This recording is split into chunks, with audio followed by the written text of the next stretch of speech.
Across the UK, online and on DAB. Talk Radio. We'll get you talking. Talk Radio. I tell you what, guys, you're in for an absolute treat. We've got a proper, one of my all-time heroes, director of one of my favourite films, Mr. Joe McGrath, is coming in. I've just met him. Always got some good stories. Do not go anywhere. Late night, Iain Lee on Talk Radio. We have ways of making you talk.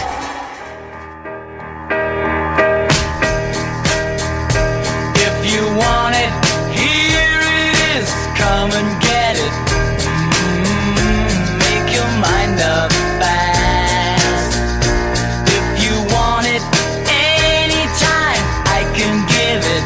But you better hurry, 'cause it may not last. Did I hear you say that there must be a catch? Will you walk away from a fool and his money? If you want it, here it is. Come and get it. But you better hurry, 'cause it's going fast. If you want it, here it is. Come and get it. Make your mind up fast.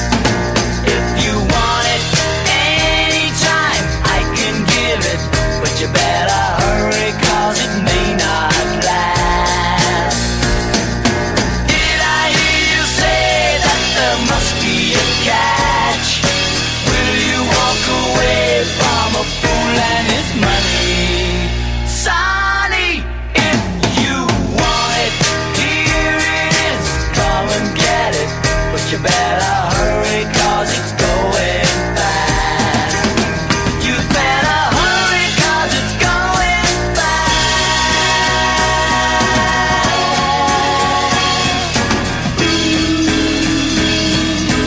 Fool and his money. Sonny, if you want it, here it is. Come and get it. But you better hurry, 'cause it's going fast. You better hurry, 'cause it's going fast.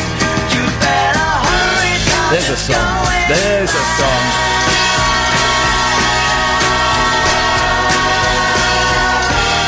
There's a song from, well, written by Paul McCartney, by Badfinger, from a song you probably don't know, from a film that, well, I've been setting you homework for the last couple of weeks, guys. I have been telling you to go out and watch one of my favourite films of all time, a film called The Magic Christian. Which I don't know if it's a lost classic. I don't know. Anyway, we'll find out how lost it was. We've got the director, Joe McGrath, here. Good evening, Yes, Joe. I lost it. I left it in a wardrobe somewhere. Was The Magic Christian a hit at the time? It was a big hit in America. Right. Huge hit in America because it was of its time. Yeah. It was a head movie, as they called it. And there was more people saw it in outdoor cinemas than saw it in indoor cinemas. Right. Really packed. It did very well. It went, and strangely enough, it's a movie. It went into profit. Yeah. Oh, wow. Yeah. What was it, 67, 68? 68, 69, yeah. And I have been recommending lots of people watch it. For those who don't know it, it's Peter Sellers. Mm-hmm. Is a billionaire. Yes. Guy Grand. And he adopts a full-grown Ringo Starr. That's right. And the premise is everyone has a price. That's right. And also, there's no morality left in the world, except amongst some people. And he wanted to adopt a young man. Ringo was the man we chose, and show him the world and get him used to what people were like. And it is such a beautiful film. And unlike a lot of, it looks like a 60s film. Oh yeah. But I don't think it doesn't look as dated as some. We were talking about The Knack, the Richard Lester movie. Yeah, that looks a bit dated. Well, and it's black and white, of course. The Knack. Yeah. But the Magic Christian is this wonderful. we were talking about surreal British films recently. The Bed Sitting Room, How I Won the War, and The Magic Christian fits into that. You know, it was a movie that people paid money to go and see. Yeah, I mean, Richard Lester and I were good friends and had the same sense of humour. I mean, I first met Richard when he was doing the running, jumping, standing still film, which is a silent movie that he made with Spike Milligan and Sellers, and I was invited along to appear in it for a moment or two, and all of us became friends through that film. I haven't seen that film for years. Whereabouts are you in it? Oh, I'm just one of the guys that runs with a kite. Right.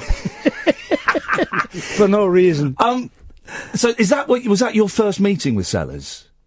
Or had you met him, had you worked with him before or met him before? No, I think that the first meeting with Sellers was at the Odeon in Swiss Cottage. Wow. Watching, this was the first real meeting I had with him, watching The Lady Killers. Okay. Which was when he became a star. Yeah. He ceased being a goon and became a big international star. Yeah. Yeah, I met him in the foyer, and I went up to him and I said, "You are Peter Sellers," and I claimed the £5 reward. He said, "Oh, you noticed me, you fool." And that was how it happened.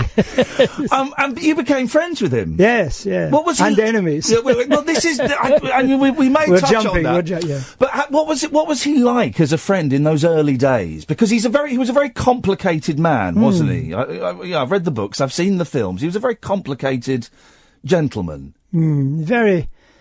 Well, he had, he had a wonderful ear, for mimicry. So, when he was talking to you, after a couple of minutes, you'd start hearing your own voice really coming back. He'd parrot it back to you. But he didn't know he was doing it. He would just start talking as you were. So you suddenly found there's these two Scotsmen talking to each other in a corner. How did The Magic Christian come about? Well, I had read the book. I had read The Magic Christian, written by Terry Southern. And it's a slim book, isn't it? Oh, yes. It's a thin book. Yes, it's really only like 100 pages or so, yeah. And in the book, he doesn't have a son. He just goes around on his own, doing these strange things to people. As he says in the book, inverted commas, making it hot for people, just to see how they react. Yeah. But it came about because I'd read the book, and I knew Sellers, and Sellers, of course, had appeared in Dr. Strangelove, or How I Came to Love the Bomb, which was written by Terry Southern. Now, yes, you're right. So when I said to Peter, I really admire, what Southern did. He was a very hip writer, wasn't he, at the time? Oh, completely, yes, yeah. And, and I said, I really loved Terry Southern. And Peter said, The Magic Christian, have you read it? I said, yeah. He said, oh. And Peter at that time was at the top of his game. He said, I know a few people. Let's get some money together and make that film. So it was completely Peter's idea that he raised the money. Yeah. Isn't that incredible? Yeah, and he produced it, actually. Ringo. Yeah. Ringo, I think, always gets a hard time, and I don't know why. I think he's a brilliant drummer, and I think he's a cracking actor. He's so good in the Beatles movies, and in The Magic Christian, he just plays that he really downplays that kind of, when Peter's over the top and wonderful, and Ringo's very solid all the way through. Yeah. Did you have to go and meet the Beatles? Were you friends? Oh well, I'd worked with the Beatles long before that. I mean, I'd done. My career was such that, I was producing and directing Peter Cook and Dudley Moore, and Not Only But Also on television. And the first guest star that I ever had on Not Only But Also was John Lennon. Was that the sketch where he was a toilet attendant? Yes, that's the second one he did.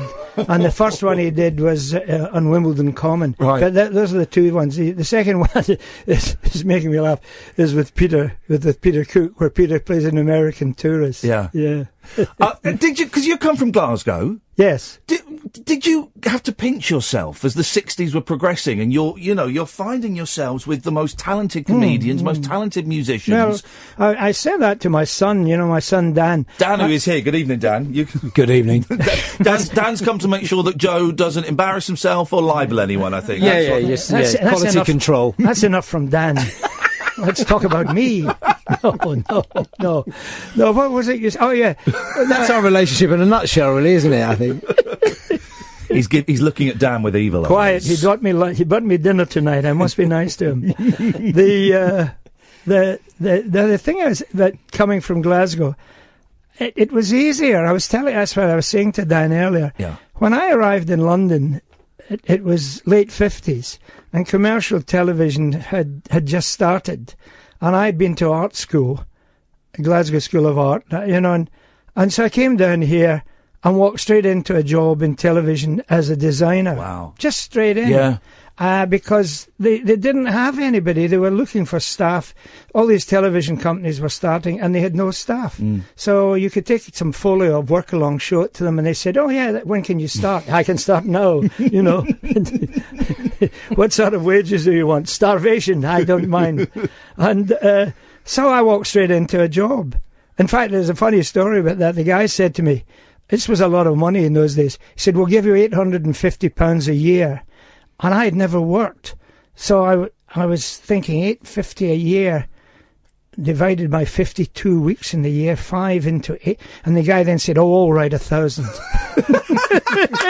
Oh, it's just a different world, isn't it? That's true. So you were designing sets? Yeah. And how did you then make the progression from that to directing and being the one that calls the shots? Well, nobody. There was no training for directors in those days either, and so people just went along for an interview and said, "I want to direct," and they would say no or "Yes, you can direct." So after I'd been designing and working with Richard Lester, he began to get annoyed because he said, "You're standing behind me going tut tut and shaking your head. I think you better become a director."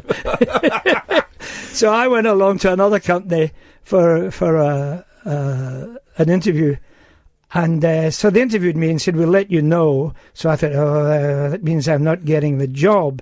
So Dan and my other son and my daughter and my wife, we all went on holiday, and we were away for 4 weeks.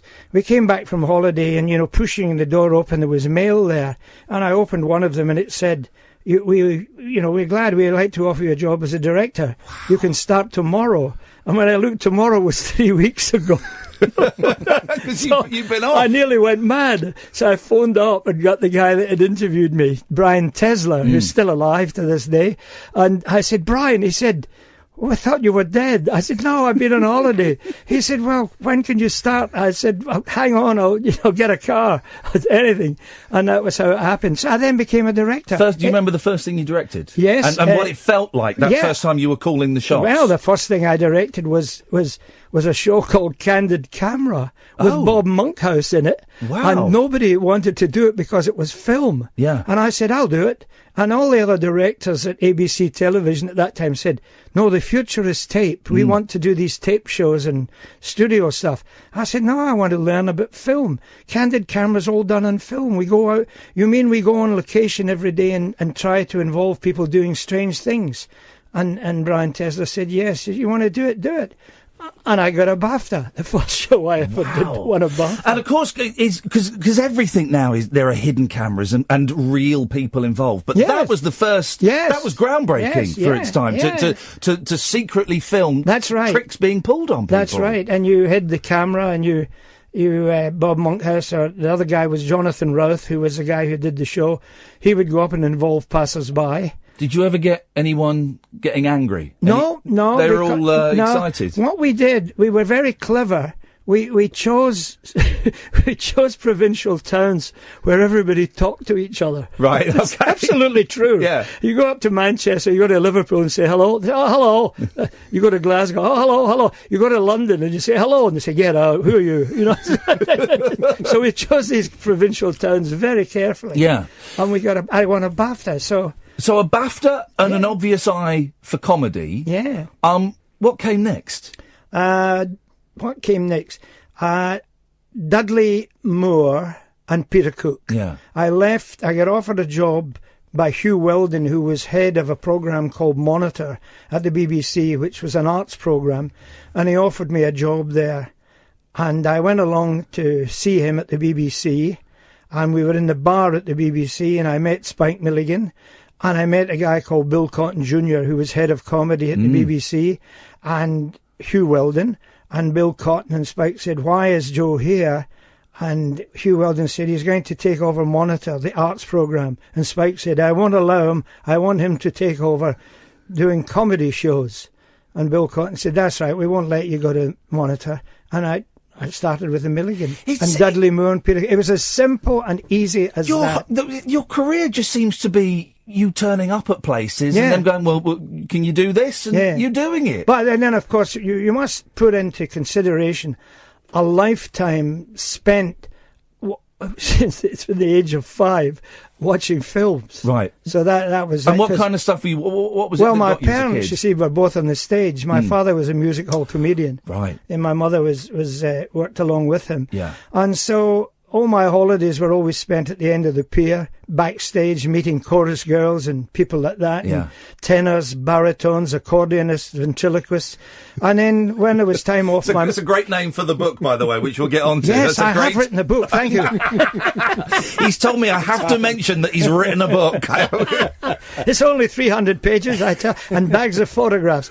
But no, and so any time there was spare time or anything like that, my mother or my father, both of them, would go to the cinema. Yeah. And Marx Brothers, I just fell in love with to begin with.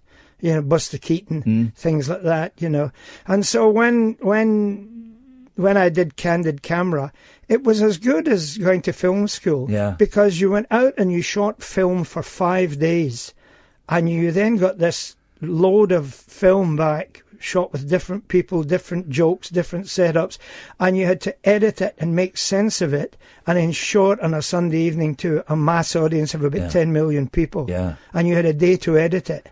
So it was, you know, it taught me how to shoot film. I love Peter Cook, and I just think he's wonderful, and Dudley Moore. You know, I find their whole relationship fascinating, and the stuff they did. So the series was not only but also. Yeah, that's it. And it wasn't. Have I got this right? Have I read this right?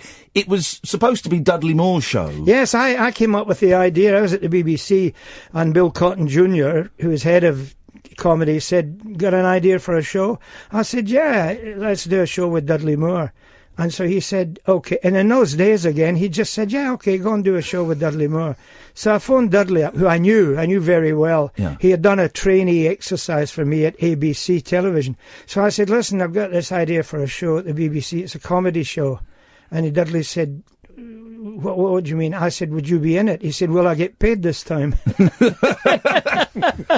I said, yeah. He said, listen, are you interested in Peter Cook? I said, well, not that way. I said, but I'm willing to go and meet him. So he said, so we went along, met Peter, who was drinking wine in the establishment club and reading newspapers and editing Private Eye. And we said, would you like to be in a show, you know, Dudley's going to do? And he said, yeah, I'm doing nothing else.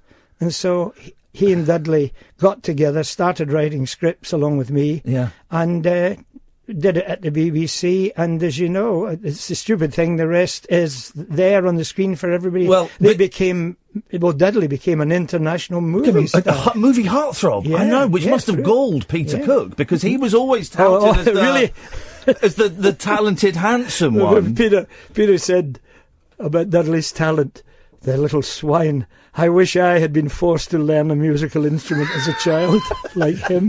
But you say it's up there on the screen. It's not, is it? Because a lot of that stuff's been lost or taped over. Well, I stole a lot of it, thank God. So there is still. Oh, really? Still, the BBC then had to buy a lot of it back from me. It's absolutely true. Wasn't Bill Cotton said, we either ought to get you a knighthood or arrest you. Wasn't the point that it was not only Dudley Moore but also Peter Cook? Yes. Was that what it was? Yeah. Right. Thank you. That was Dan, and he's right. It was not only. It was even worse than that. Voice. It was even worse than that, Dan. It's the Dudley Moore Show. That was so brilliant. I came up with that title. Good title. Well done. It's the Dudley Moore Show. And then we changed it when Peter came. We said it's not only but also. Yeah. And then it was Peter Cook and Dudley Moore. Not only Peter Cook and Dudley Moore, but also John Lennon. Right, okay. Yeah, and groundbreaking. You know, the groundbreaking in terms of sketch shows, in terms of kind of... And music, intelligent comedy. Satire. Yeah, well, but they were... But now, you can answer this question. With the corpsing, when they're always making each other laugh. Yeah. Was that real? Or did they sometimes that play was up real. a bit? Really? That was real. Wow. It was usually Dudley who laughed. Yeah. Yeah. It's delicious. Peter read this stuff. Peter made no attempt to learn it, although he wrote a lot of it. Well, we always had it on idiot boards and things like that so that Peter could read it. But Dudley used to write it all down in a school exercise book and learn it like a pupil. How funny. Marvellous. So Dudley knew it. But then, of course, Peter, who was reading it, would then quite happily know that he knew what he was going to say next, so he'd shove in a couple of extra lines that Dudley had never heard before, and Dudley'd start laughing. And Dad, can I ask, how old were you when all this was going on? 25. Was I born 66? So I don't know. Okay, so very, very young. Okay. Very, very. But young. were you aware as a young man, a young boy? It's that weird thing, because my kids think that all dads are on the radio, you know. Did you realise that your dad was doing a really strange job making movies? No, he did. Yeah. We grew up, when we grew up and hung out with Dad, it was, the house was full of famous people generally. Yeah. Although my mum and Dad weren't together when I was a kid, when we go and see him at the weekends, you know, I can remember weekends going to his place. He had a place down in Sussex, and we were playing ball with Doctor Who and Leonard Rossiter. You know, Tom Baker was there with Lalla Ward, and Leonard Rossiter was there. You know, so it was lovely. I mean, and Big Bill Mitchell, who had that Bill voice, Mitchell did all the big voiceovers for radio stations, the big low voice. You know, so yes, there was absolutely, it was always. You met Jim Dale. We went to the we went when I was whatever age it would have been. Went to the set of Digby, the biggest dog in the world. I need to talk to you about this, Joe. I need to talk to you about that. We had Jim Dale on. Jim Dale came on this show. Oh, good. What a lovely gentleman. He's a lovely guy. Did you see his one-man show he did recently? Yes. Fantastic. No, he's a great performer. Oh, he's wonderful. Such a nice man. You know, he actually wrote Georgie Gill. Yeah, I know. And people don't know that. Yeah. Oh, he's brilliant. I honestly, he's such a talent. Yeah. But I said this to him, and I'll say this to you. You ruined a Christmas for me one year because one Christmas they showed Digby, the biggest dog in the world, on TV, and the bit when you think, spoiler alert, when you think Digby's been blown up by all the bombs. That's right. Me and my sister were in floods of tears. So was I. And I think it was on Christmas Eve or maybe even Christmas night, and we were in absolute pieces. And my mum's going, "Don't worry, he comes back." And of course the dog bounced back. But I was like, I don't know, 7 years old. I was gone, Joe. You owe me a Christmas, Mr. McGrath. You owe me that was a great film. Well, that film, Jim Dale said to me, that film made him an international star too, because as a result of that film, he got offered a contract by Walt Disney and went to America and never came back. I know, exactly. Until you interviewed him. But he's in his 80s, isn't he? Yes, that one-man show he did was like 2.5 hours of magic. And he went across and he also did that show, I can't remember the title, but where he had to learn to walk the tightrope. Barnum. I mean, and he said, "Yeah, I'll learn," and he just did it. Just learned to walk the tightrope. Spike Milligan. Yeah, Spike. I so wish I got to interview Spike Milligan. What a talent! What a unique talent! Genius. Yeah. In the true sense of the word. How did you find working with him? Well, he used to turn up and I drove him to the studio. Really? It was like that? No, we were great friends. Yeah. Spike and I became great friends. In fact, people used to say, you know, it must be hell working with Spike. But he was easier to work with than Sellers. Really? Oh, yeah. He was much more serious, about his work in a strange way. You know, because he was the writer. Yeah. So he was absolutely... really wanted to make sure that we got everything out of the writing, and that he defended that very carefully, and was very serious about it, and would fight for it. Whereas Sellers, you mentioned this earlier, Sellers was rather spoiled by his mother, and it carried through in his life. If something didn't work for Sellers or it wasn't working, he hated confrontation. He would just say, "Excuse me," and he would disappear and go home. Really? From the set, with hundreds of people standing up. I mean, Casino Royale. This is what he did. May I ask you? What a link! No, because we've been playing the wonderful theme for Casino Royale. It's kind of become a bit of a theme for this show. It is. It's lovely. It's a great bit of music, and the version with the lyrics as well. Which is we've been playing that. It's a mess of a film, though, isn't it? I mean, there are some wonderful bits in it, and there are some stunning scenes, but it's a mess. Is it true Peter Sellers punched you in the nose during that film? Yes. He did? Yeah. Why? Well, he attempted to punch me in the nose, but I managed to get to one side, so it sort of brushed off my cheek, and then I punched him. And Jerry Crampton, who...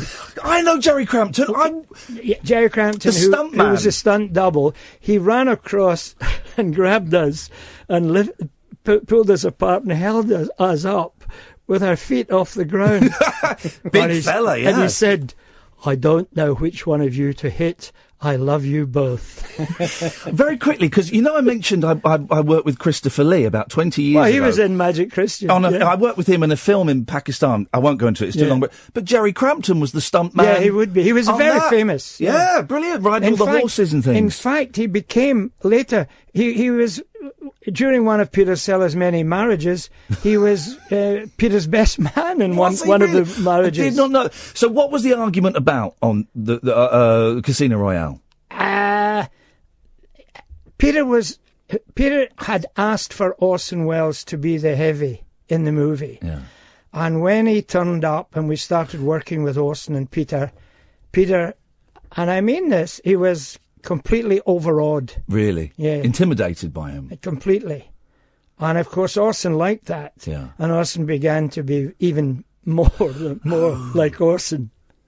You know, where's our thin friend today, Joe? He seems to be late. Oh, wow. You know, and things like that. And Peter would turn up and Orson would make remarks.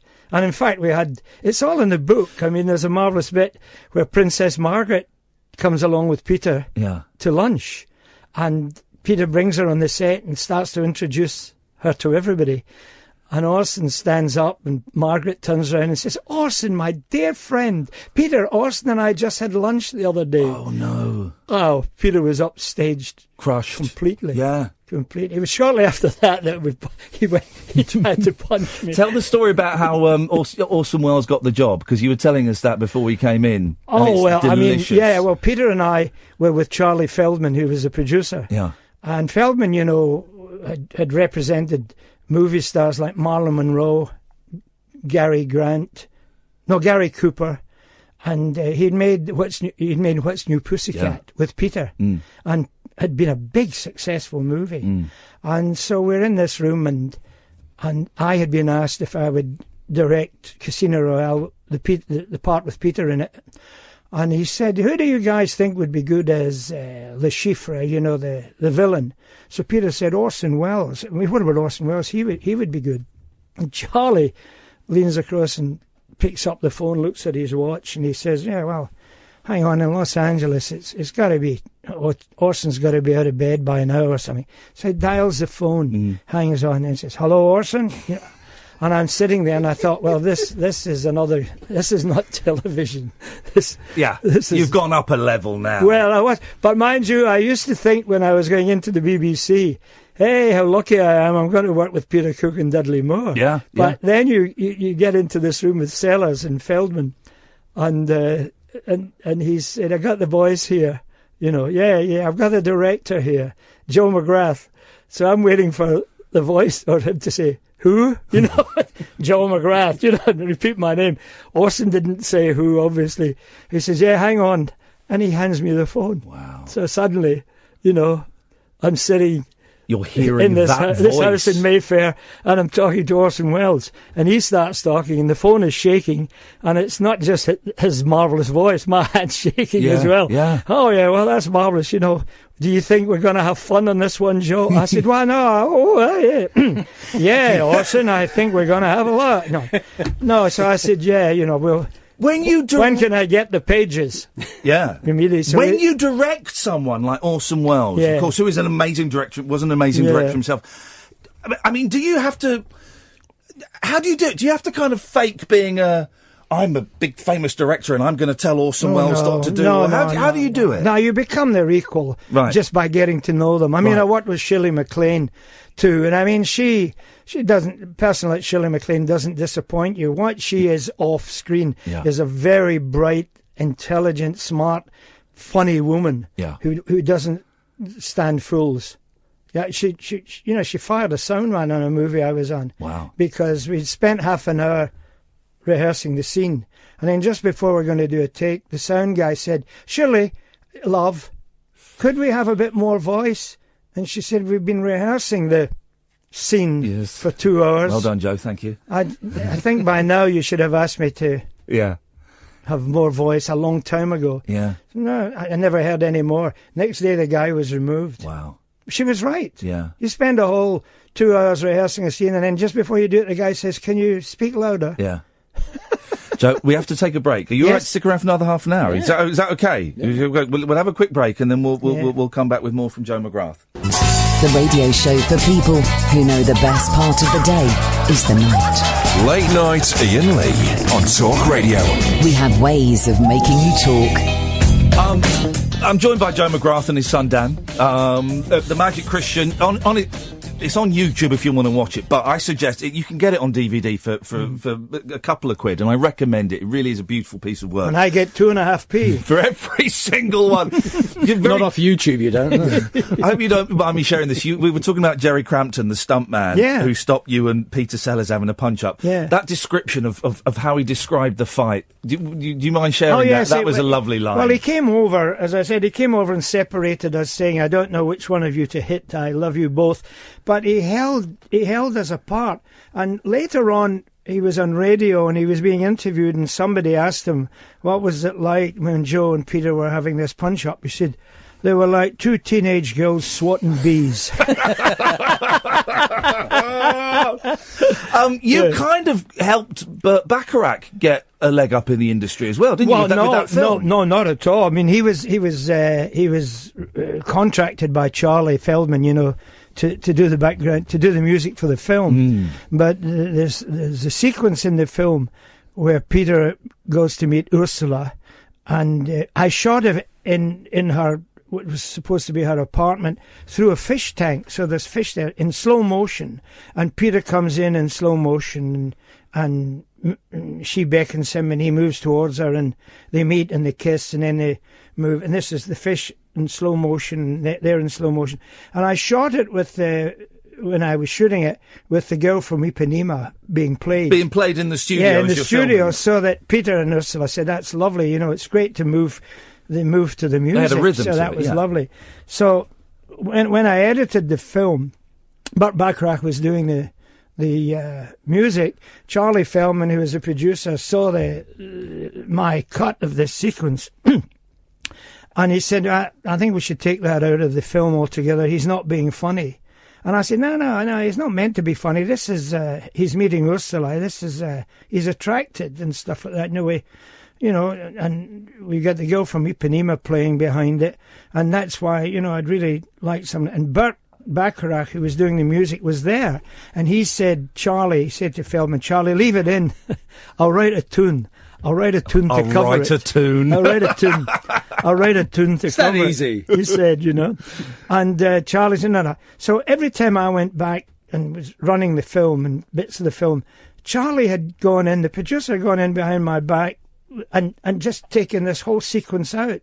So that... Completely removed it? Yeah, so that you never actually saw Peter arrive and meet Ursula. They happened to be together in the next scene. Yeah. So... each time I saw that, I put it back in. And then Burt turned up with the Look of Love. And we played the Look of Love, and I said, "Now that is fantastic, that's lovely." And Charlie would say, no, he's not being funny. And then Burt said, "I'll get Dusty Springfield to sing it."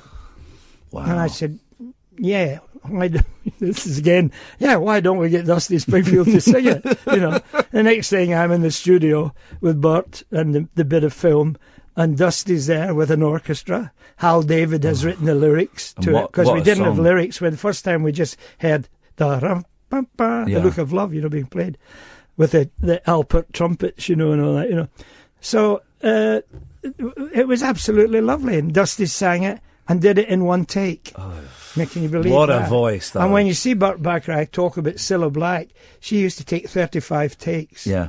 Yeah. I'm not saying Scylla's bad. Scylla was fantastic. But Dusty did was, one.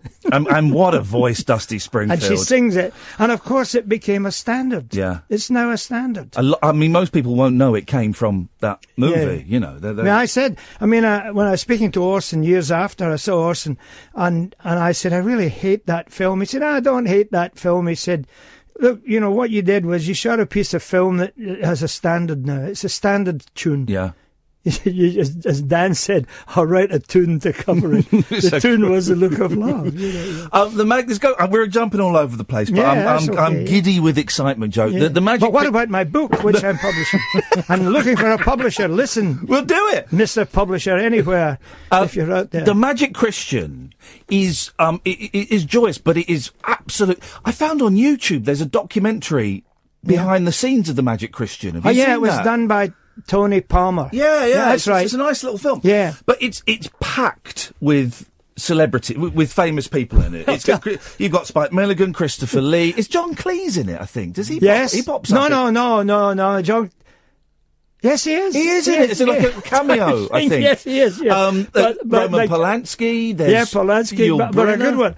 I got a good one about Christopher Lee. Because Christopher Lee, is a ship's vampire. The ship's vampire. I am the ship's purser. But never mind, he's the ship's vampire. And Christopher was running around with his teeth in and out and playing like that. And during one of the breaks, I've never told this story, during one of the breaks in the take, while we're waiting for relighting and stuff, Christopher, dressed as Count Dracula, is sitting talking to me. And he said, Joe, being serious, he said, I have rather a good voice.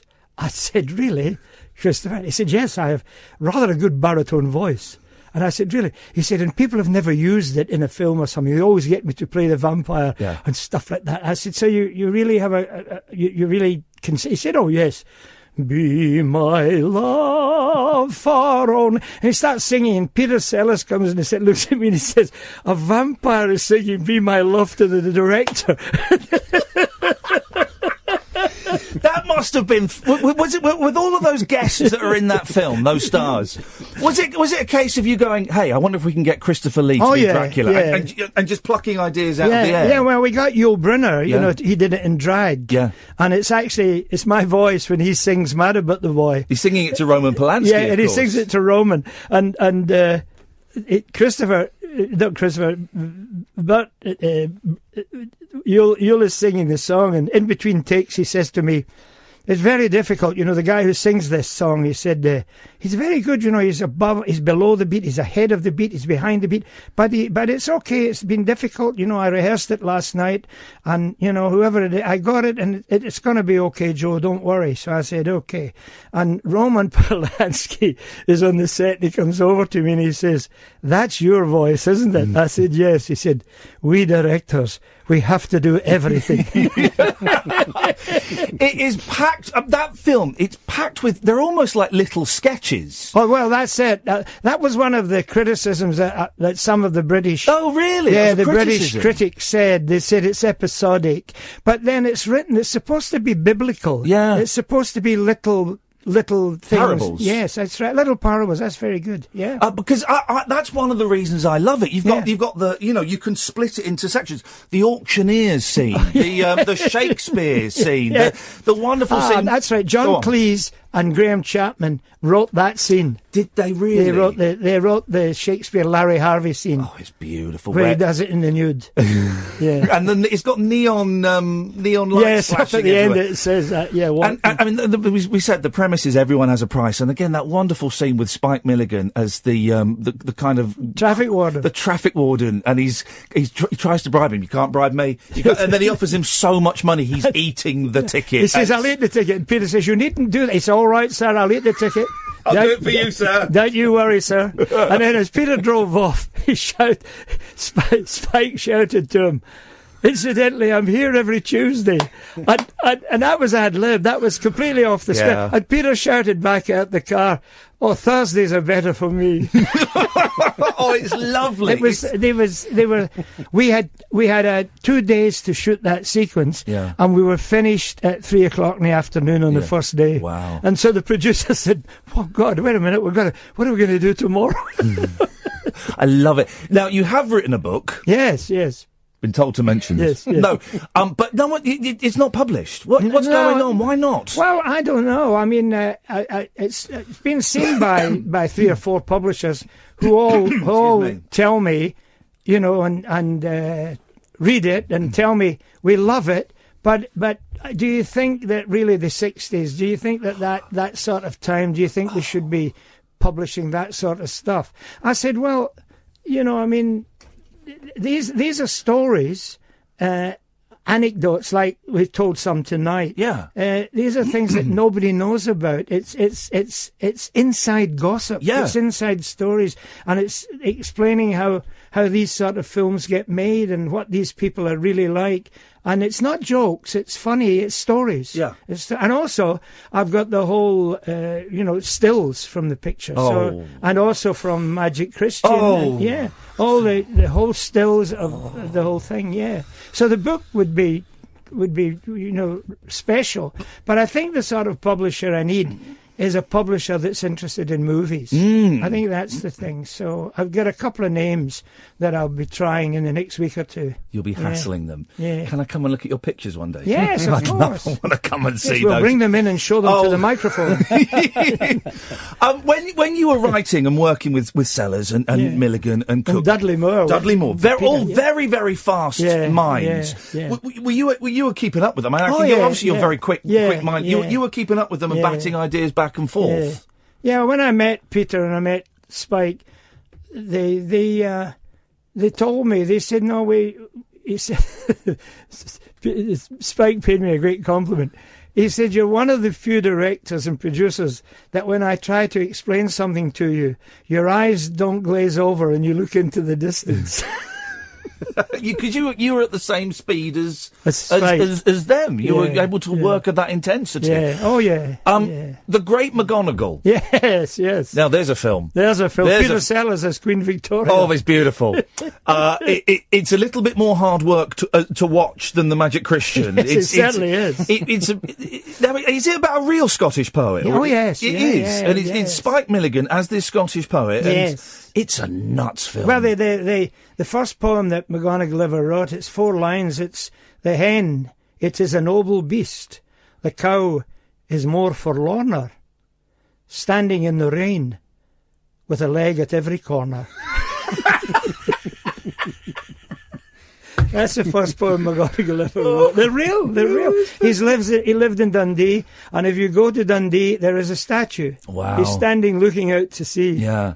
And so you made the film. And Spike wrote the movie? He and I wrote it together. You wrote it together? And Spike appeared as McGonagall, and Sellers was Queen Victoria. Because a film like that would never get made. No. In a million years now. Well, in those days it was easier.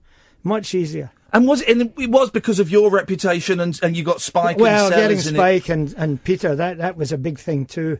But it was easier to get things made in those days. Yeah. I mean, I weep for young people. Yeah. I do, the lack of opportunity and chance to get. I mean, nowadays, if somebody says, I'm studying media, I'm doing media studies, everybody goes, oh, they all laugh. There's nothing wrong in studying media studies. It's fine. Yeah. Fine. Do you miss it? Do you miss directing? Do you sit at home watching films and TV and go, well, I wouldn't have done it like that? No, I love film, I really, and actually I'm an audience. I mean, Dan will tell you that. I mean, if I see a Richard Lester film and I watch a Richard film, or Buster Keaton or W.C. Fields, who's my God, my great favourite, I just fall on the floor. Yeah. Because you recognise the work and the genius that went into it. And the ability to make you laugh, And also, I think there was a time where we lived together for a short while, strangely in the mid-90s. That's a whole other night, gosh, ladies and gentlemen. But you're always very good at kind of pointing out what would be termed a box set now. Back then it was a series on telly, you know, but you were always like, we should watch this. You know, there was Homicide: Life on the Street. There were certain things where we were like, you should watch this. This is great. You know, so I think, always, you know, you're always taking things in and watching stuff on telly. It's not that kind of retro thing. You're always appreciating stuff and kind of going, this is great. We should watch this. And not dissecting it like anybody would say. No, I don't. It was me. No, I don't. But you miss directing. Oh yes. Yeah.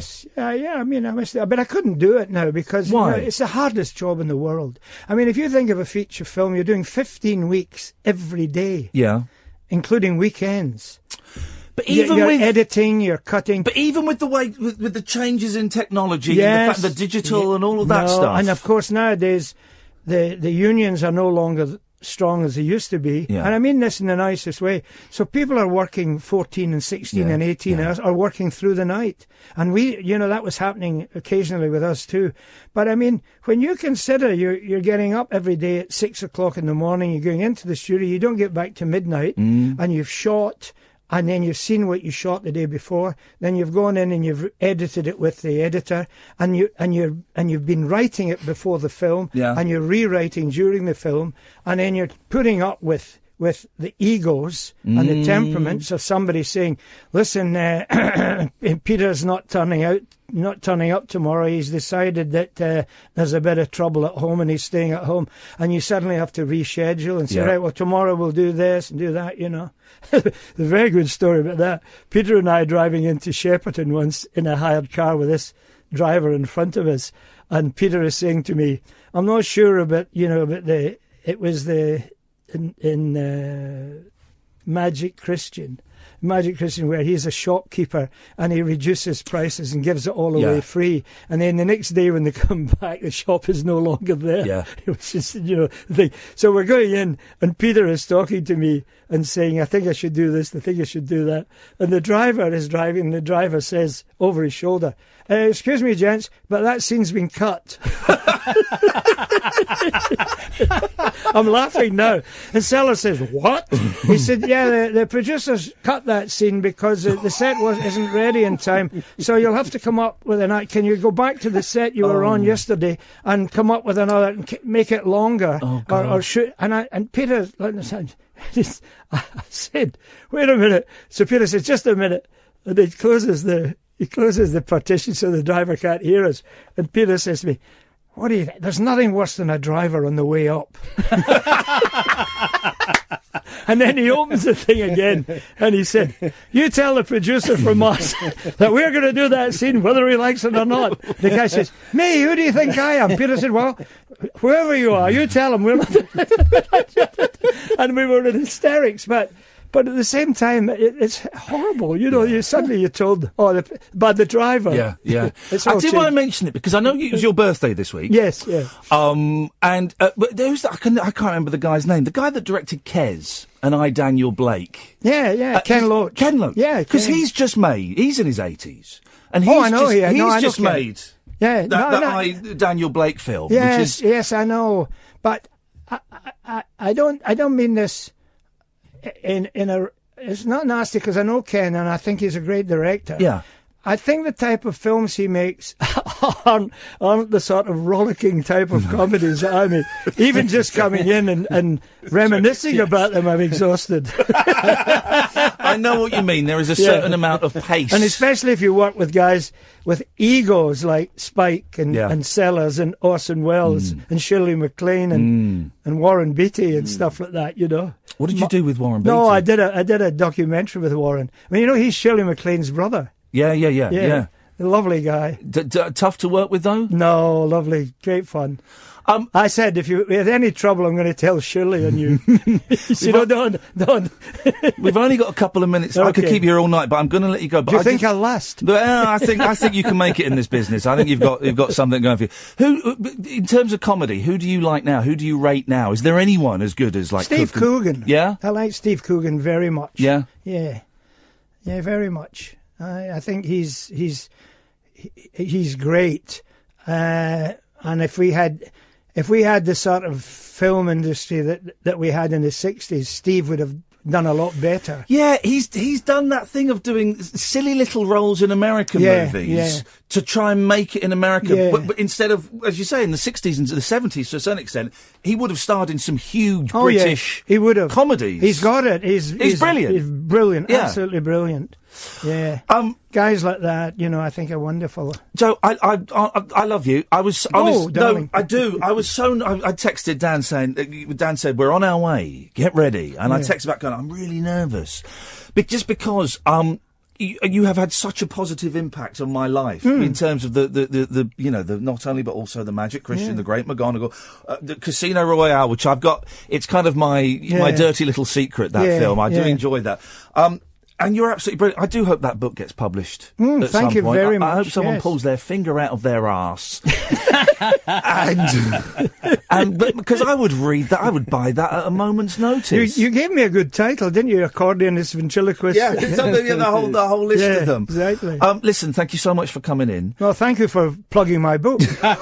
Well, when it actually comes out, we will plug it. Dan, thank you very much. Pleasure. You're a bit like me, that you're a radio geek. You work in it. You dig all of this stuff. You got anything exciting going on at the moment that we should know about, or is it all?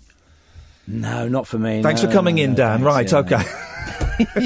All right, listen, thank you so much, Dan. It's I'll nice. employ him. Pleasure. I'll employ him. No, all you two have done is fight. All you've done is say, "Shut up, Dan. Shut up." No, I didn't. I had. How long have we got? You've got 40 seconds. Okay, I had a lovely time. When I lived with him in the 90s, I was on the radio at the time. I was working with somebody very similar to a lot of the people he worked with, and he was my rock, because he got me through the mid-90s when I worked with somebody that was very difficult on the guy air. with red hair. And he was great. Dad was great, because he was there for me, because he said, I know what those people are like, it's all going to be fine. And it was great. We had a good time. We bonded, didn't we? All this too, I used to say, this too will pass. This too will pass. Dan, thank you, mate. Joe, thank you so much. No, and thank you. for It's asking. been an absolute pleasure. We'll take your calls now. Do you want me to? I'll sing you a song. No, I want you to get out now. You've finished. 0344 499 1000. Late Nights with Iain Lee on Talk Radio. Late Night, Iain Lee on Talk Radio. We have ways of making you talk. 7 James Bonds at Casino Royale. They came to save the world and win the gal at Casino Royale. 6 of them went to a heavenly spot. The 7th one is going to a place where it's terribly hot.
We're fighting for our lives.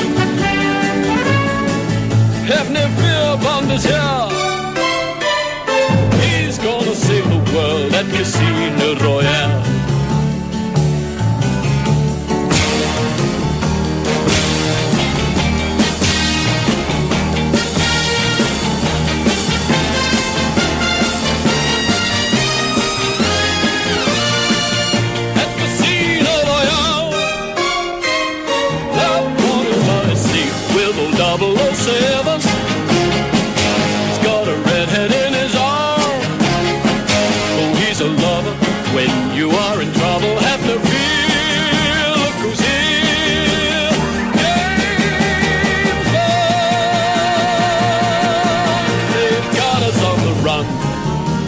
Guns and knives, we're fighting for our lives. Have no fear, Bond is here. He's gonna save the world at Casino Royale. James Bond is here, so have no fear.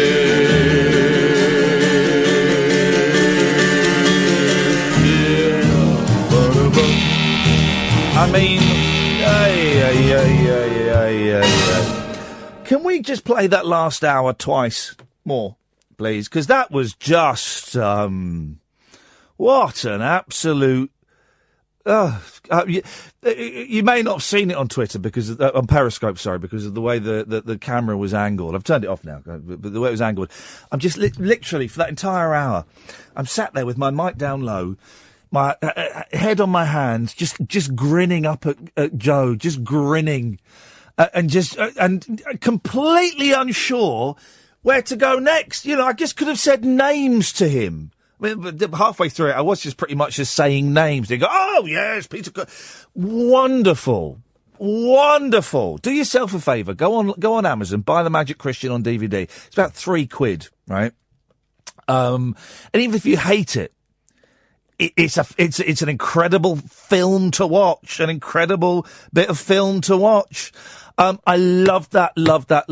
And loads of you are sending suggestions about crowdfunding a book and that certainly is a way to go. But how on earth? Why are there not publishers knocking down his door to get the rights to that book? He's got behind-the-scenes pictures, photos of Orson Welles and Peter Sellers and Spike Milligan and Shirley MacLaine. What? And Peter Cook and Dudley. People are... listen, I know. Very few, books ain't selling what they used to, right? And there are very few authors that will make a lot of money from a book. I suspect Joe isn't after a lot of money. I'm sure he'd like some money. But that book has got, he's 88 years old, guys. Come on. Someone, get that book made so we can all just sit around and look at it. Beautiful. Absolutely beautiful. Wow. Man, well, that's going to be a very special podcast to go out tomorrow. Don't forget tomorrow, 3 hours of calls straight to air, guys. 3 hours of calls straight to air. I don't think you're up to it. I don't think we're going to hear anything groundbreaking or particularly exciting or maybe even interesting. I don't know. But, I thought I'd give you the opportunity. And meanwhile, this evening, 0344 499 1000. Good evening, Dredge. You know that Leonardo da Vinci cartoon? I couldn't see the bloody joke.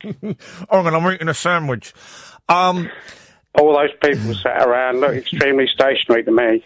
He directed that! That is the best, for me, that is the best comedy sketch ever made. It's a great sketch. And I just love the way he kind of stumbled into that career. If he hadn't recorded that himself, it would have been lost. Yeah. The criminal, the stuff that got wiped over and taped over and burnt and all of that stuff. Sorry, Dredge, I know that you called in to speak to him. I hogged that. That hour was me being a complete and utter fanboy. I had to hog McGrath there. But, oh, wow. What a man. It's great to hear him. It's great to hear him on the radio. It's great to hear him anywhere. Yeah. As he might say, it's great to be anywhere. But, I am going to have a word, because we've got one of our listeners, Ripley, works at the Regent Street Cinema. And I'll send down a text saying, look, if Joe fancies me putting on a screening of The Magic Christian and then coming out and doing a little Q&A at the end of it, I would be more than happy to do that. I wouldn't want any money for it. I'll send down a little text tomorrow just to say thank you and float that idea, because people like Joe, they should be celebrated. I mean, he's a window into our popular cultural history. I mean, why people aren't interested? People must be interested in publishing his book. I mean, look at the. Maybe he's not written a book. Maybe he's a fantasist, and the whole book thing is a lie. Possible. That would explain a lot of his work, anyway. Maybe. Oh God, I've just fallen in love with an 88-year-old man, and I don't care who knows about it, Dredge. But he worked with people like Morecambe and Wise on their last film.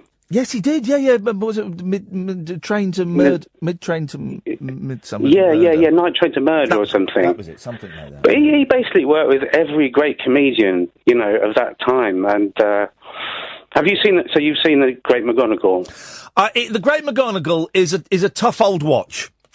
It's tough for me, and I'm the biggest Spike Milligan fan you can get. But I love it. I love it for the fact that it exists and people put money into it, and people will have seen. Oh, there's a new Spike Milligan Peter Sellers film. Let's go and see that.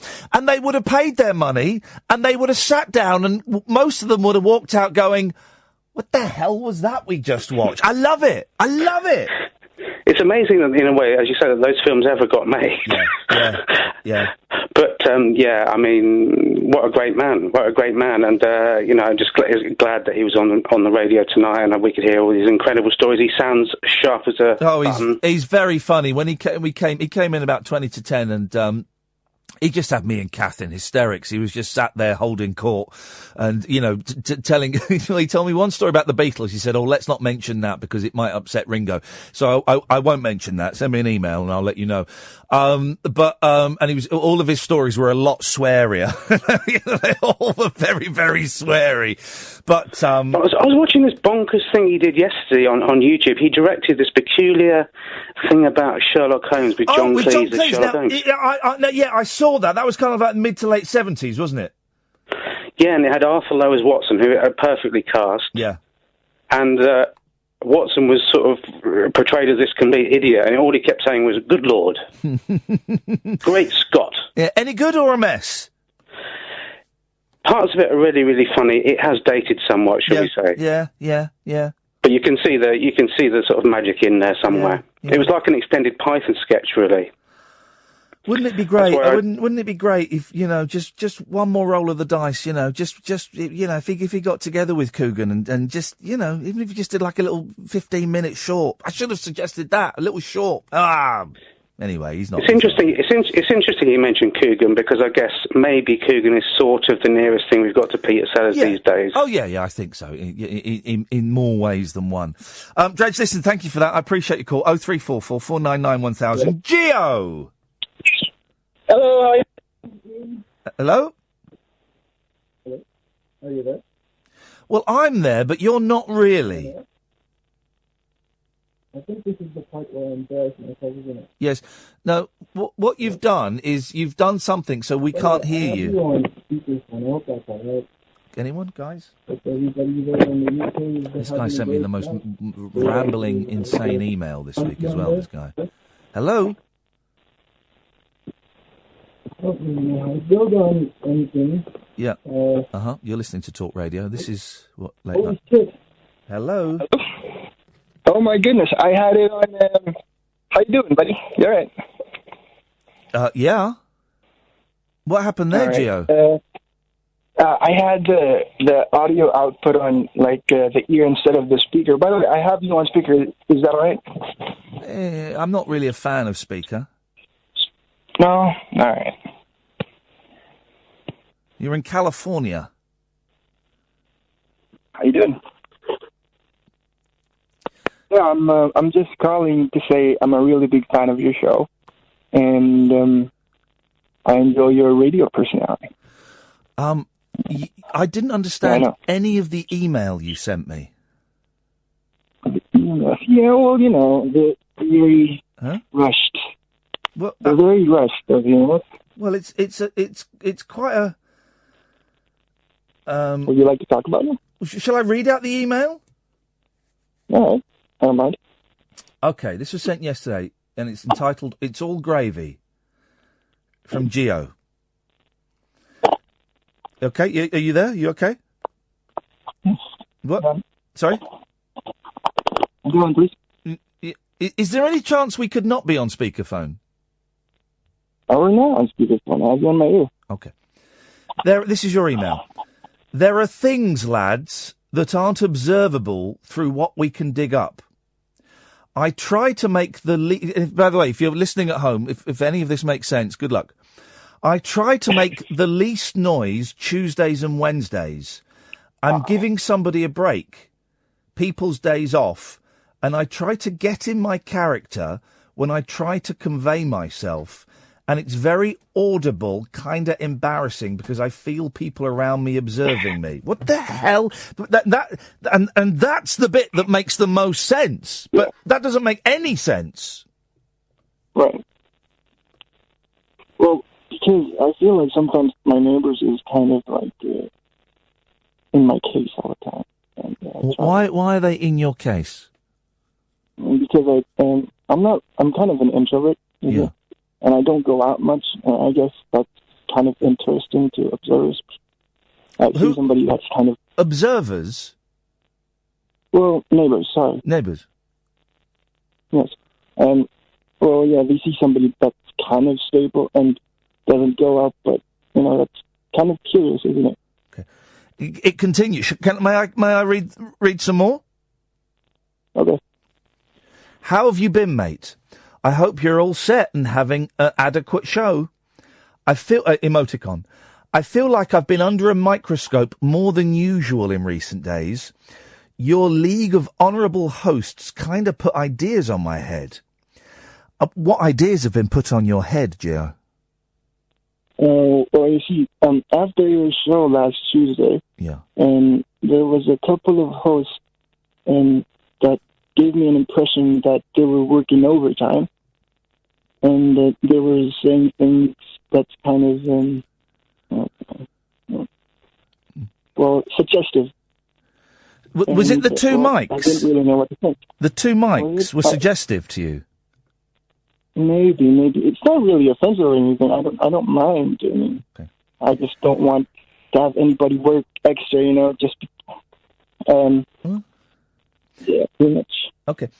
It continues. We're nearly there, about halfway through. I've a speculative thought from what I've heard from recent broadcasts that maybe I can help, as well as talk can help me. I'd like to have your thoughts on this, if you'd indulge me. Well, I can help by contributing to the show as much helping goes. Other than that, I don't really know how else talk can help me other than company. Say that again. It's very Is there any way you can make it less muffled? Are you kind of like hiding under your duvet? I think it's just the mic on my phone. I'm sorry about that. I'll try to... No, that's okay, Gio, and I'm enjoying this call. I'm glad you've called in, because I really want to try and get to the bottom. So what's this? I've a speculative thought from what I've heard from recent broadcasts that maybe I can help, as well as talk can help me. How can you help us, and how can we help you, Gio? Well, I can help you by contributing to your show, calling every now and again. Now and again. Beautiful. And how can we help you? I don't really mind. I have social interactions. I'm kind of an introvert, you see, and it's not really any harm to call a radio show, is it? You have social what, sorry? Well, I have social anxiety. Social anxiety. Okay, so you struggle to go out and communicate with people? Well, I struggle to make friends, but I have better acquaintances. Yeah. How long, because I know you sent me an email a couple, how long have you been listening to this show and to me? Oh, cool. I think I've been listening to you since the day that you did The Dukes. That was a good show. The Dukes? Yeah, you were giving away... when we gave away the counties. Yeah, the counties. How did you... Right, because you live in California. How did you... That was a good show, that. How did you find this show, then? I don't know. One day I was just on the web. I was looking at the radio talk shows, and I Googled talk radio or chat show, and yours was the first thing that came up. Well, there you go. You see, it would appear that our obscure advertising campaign of just being listed on Google is actually paying off. One person every 3 months. I guess so, yeah. Okay. Well, listen, Gio, I'm glad you found us. I'm glad you've helped clear up this email. You also say in another email, Cass, you can get it any day. Is that? I'm assuming that is, and there's a winky emoticon. I'm assuming that means sex. Oh, I was just, it was all too serious, and I thought I'd just throw it in just to you know what I mean, lighten things up, because I was kind of given the impression that it's kind of a vague figure that's listening to you guys in California. So I thought I'd just throw that in there just to lighten the mood. Did you say rapey figure? No, vague figure. Vague figure. Okay, sorry. Figure. And then there's a lovely PS in this one. The Soothers were great on last night's show, but swinging a miss. But all's good in radio, seemingly. It was still relatable. Well, I'm glad we're still relatable. It was good listening to that. Gio, we're gonna change your name on the screen. I want it to say Gio, American correspondent. You just got yourself an unpaid gig as our official American correspondent, Gio. Sweet. Oh, I'm glad you called in and explained that email, because it really had me scratching my head. Yeah, I realize it's a little vague. Sorry about that. Don't apologise, buddy. I'm glad you've come. You're home. You've come to the right place. Thanks, man. That's really sweet of you. Gio, well, listen, I'm going to move on because I've got to play some ads. We'll speak again soon, brother. Take care. Good to talk to you, man. Thanks a lot. Thank you. There we go. I'm glad that got cleared up, because that email came in yesterday, and I didn't have a clue, and now I still don't have a clue, but at least I can put a voice to it. And what a lovely voice. Thank you, Gio. 0344 499 1000. Late Nights with Iain Lee on Talk Radio. Across the UK, online and on DAB. Late Night, Iain Lee on Talk Radio. We have ways of making you talk. Just had a text from Dan McGrath, Joe's son, just saying, thank you, Joe loved it, and he had a great time. The pleasure's all ours, Joe. The pleasure is all ours. 0344 499 1000 is the telephone number. If you want to give us a call, you're more than welcome. Have you typed something on the screen? Because you update, you're updating Facebook. Okay, you'll see. I see you get like a light bulb goes off in your head, and you go down and you type, and I can't see whether you're typing on the laptop or the works computer to do with production and passing messages on as the producer to the presenter. But no, you were doing selling stuff on eBay. Hey, speaking of eBay, Kath and I do a lot of sitting around in the office watching Three Wives, One Husband. And tonight, thank you.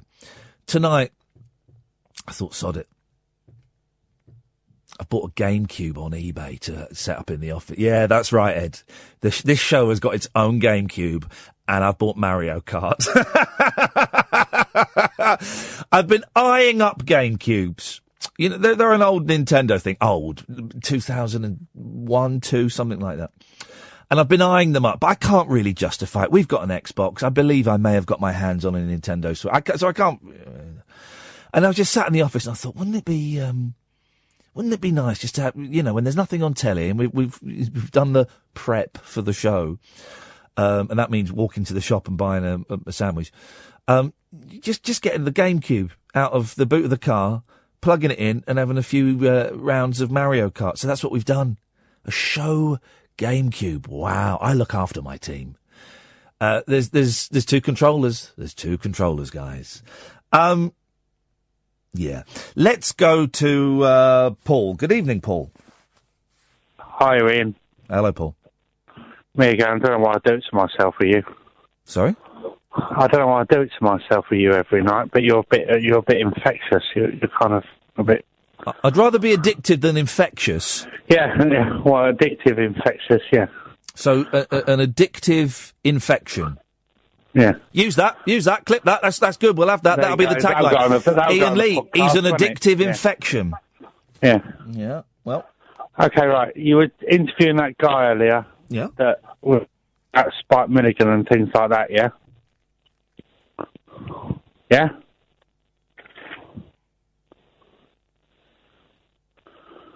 You were interviewing that guy earlier that was on about Spike Milligan and things like that. Yeah. Hello. Yeah. Hello. Okay, you were interviewing that guy there that was on about working with Spike Milligan and things like that, yeah? Well, I've grown up, been brought up with Spike Milligan and people like really? Edward What was he Lear. like? No, I didn't meet... Because you're doing it. I didn't meet him. I've just been brought up with knowing about him and things like that by my dad growing up as a child, and things like Edward Lear, things like nonsense rhymes. And I write most of the time. You're not going to recite a poem that you've written, are you? No, it's not. Because I don't like poetry on the radio. Okay, well, it's not a poem. Well, what is it? It's just a nonsense rhyme. Well, that's a poem. No, it's just a rhyme. A poem and a rhyme are different. What's the difference between a poem and a rhyme? Okay, can I just... Okay, right. No. Your first ever show, big break, was a TV show called The 11 O'Clock Show, yeah? Depends what you mean. That had Ricky Gervais. Depends what you mean by big break. Well, it was the first thrice weekly late night satirical comedy show that I'd ever hosted on Channel 4. Yes, and it was very good, as I remember. Does that count as a break? I wouldn't class it as a break. And Ricky Gervais was on it as well, wasn't he? Were you brought up with him as well? No, but. All I'm going to say is what I'm going to read. No. Is Ricky Gervais. No. I've turned your microphone up, Paul. No. There is. I'd like to know the definition, the difference between a poem and a rhyme. Because I don't like poetry on the radio. I think it's awful. Well, I'm going to say a nonsense rhyme. Well, that's a poem. Things like Spike Milligan wrote. And yeah, I wouldn't. If Spike Milligan were here, I wouldn't let him read a poem on the radio. It's not a poem; it's a rhyme. Well, you've yet to tell me the difference. Why do you always question this? I don't always question this. We've never had this conversation before. I know, but you just question. I don't like to take things at face value. That's how we learn, is by questioning. Can I just say this, please? No. Okay. Fine. I just say I really enjoyed that interview with that guy you did tonight. Thank you. I really enjoyed it. Thank you. It was good. Please let me say this. No. You say on your website that you accept people that speak the truth. Which website is that? I don't say that.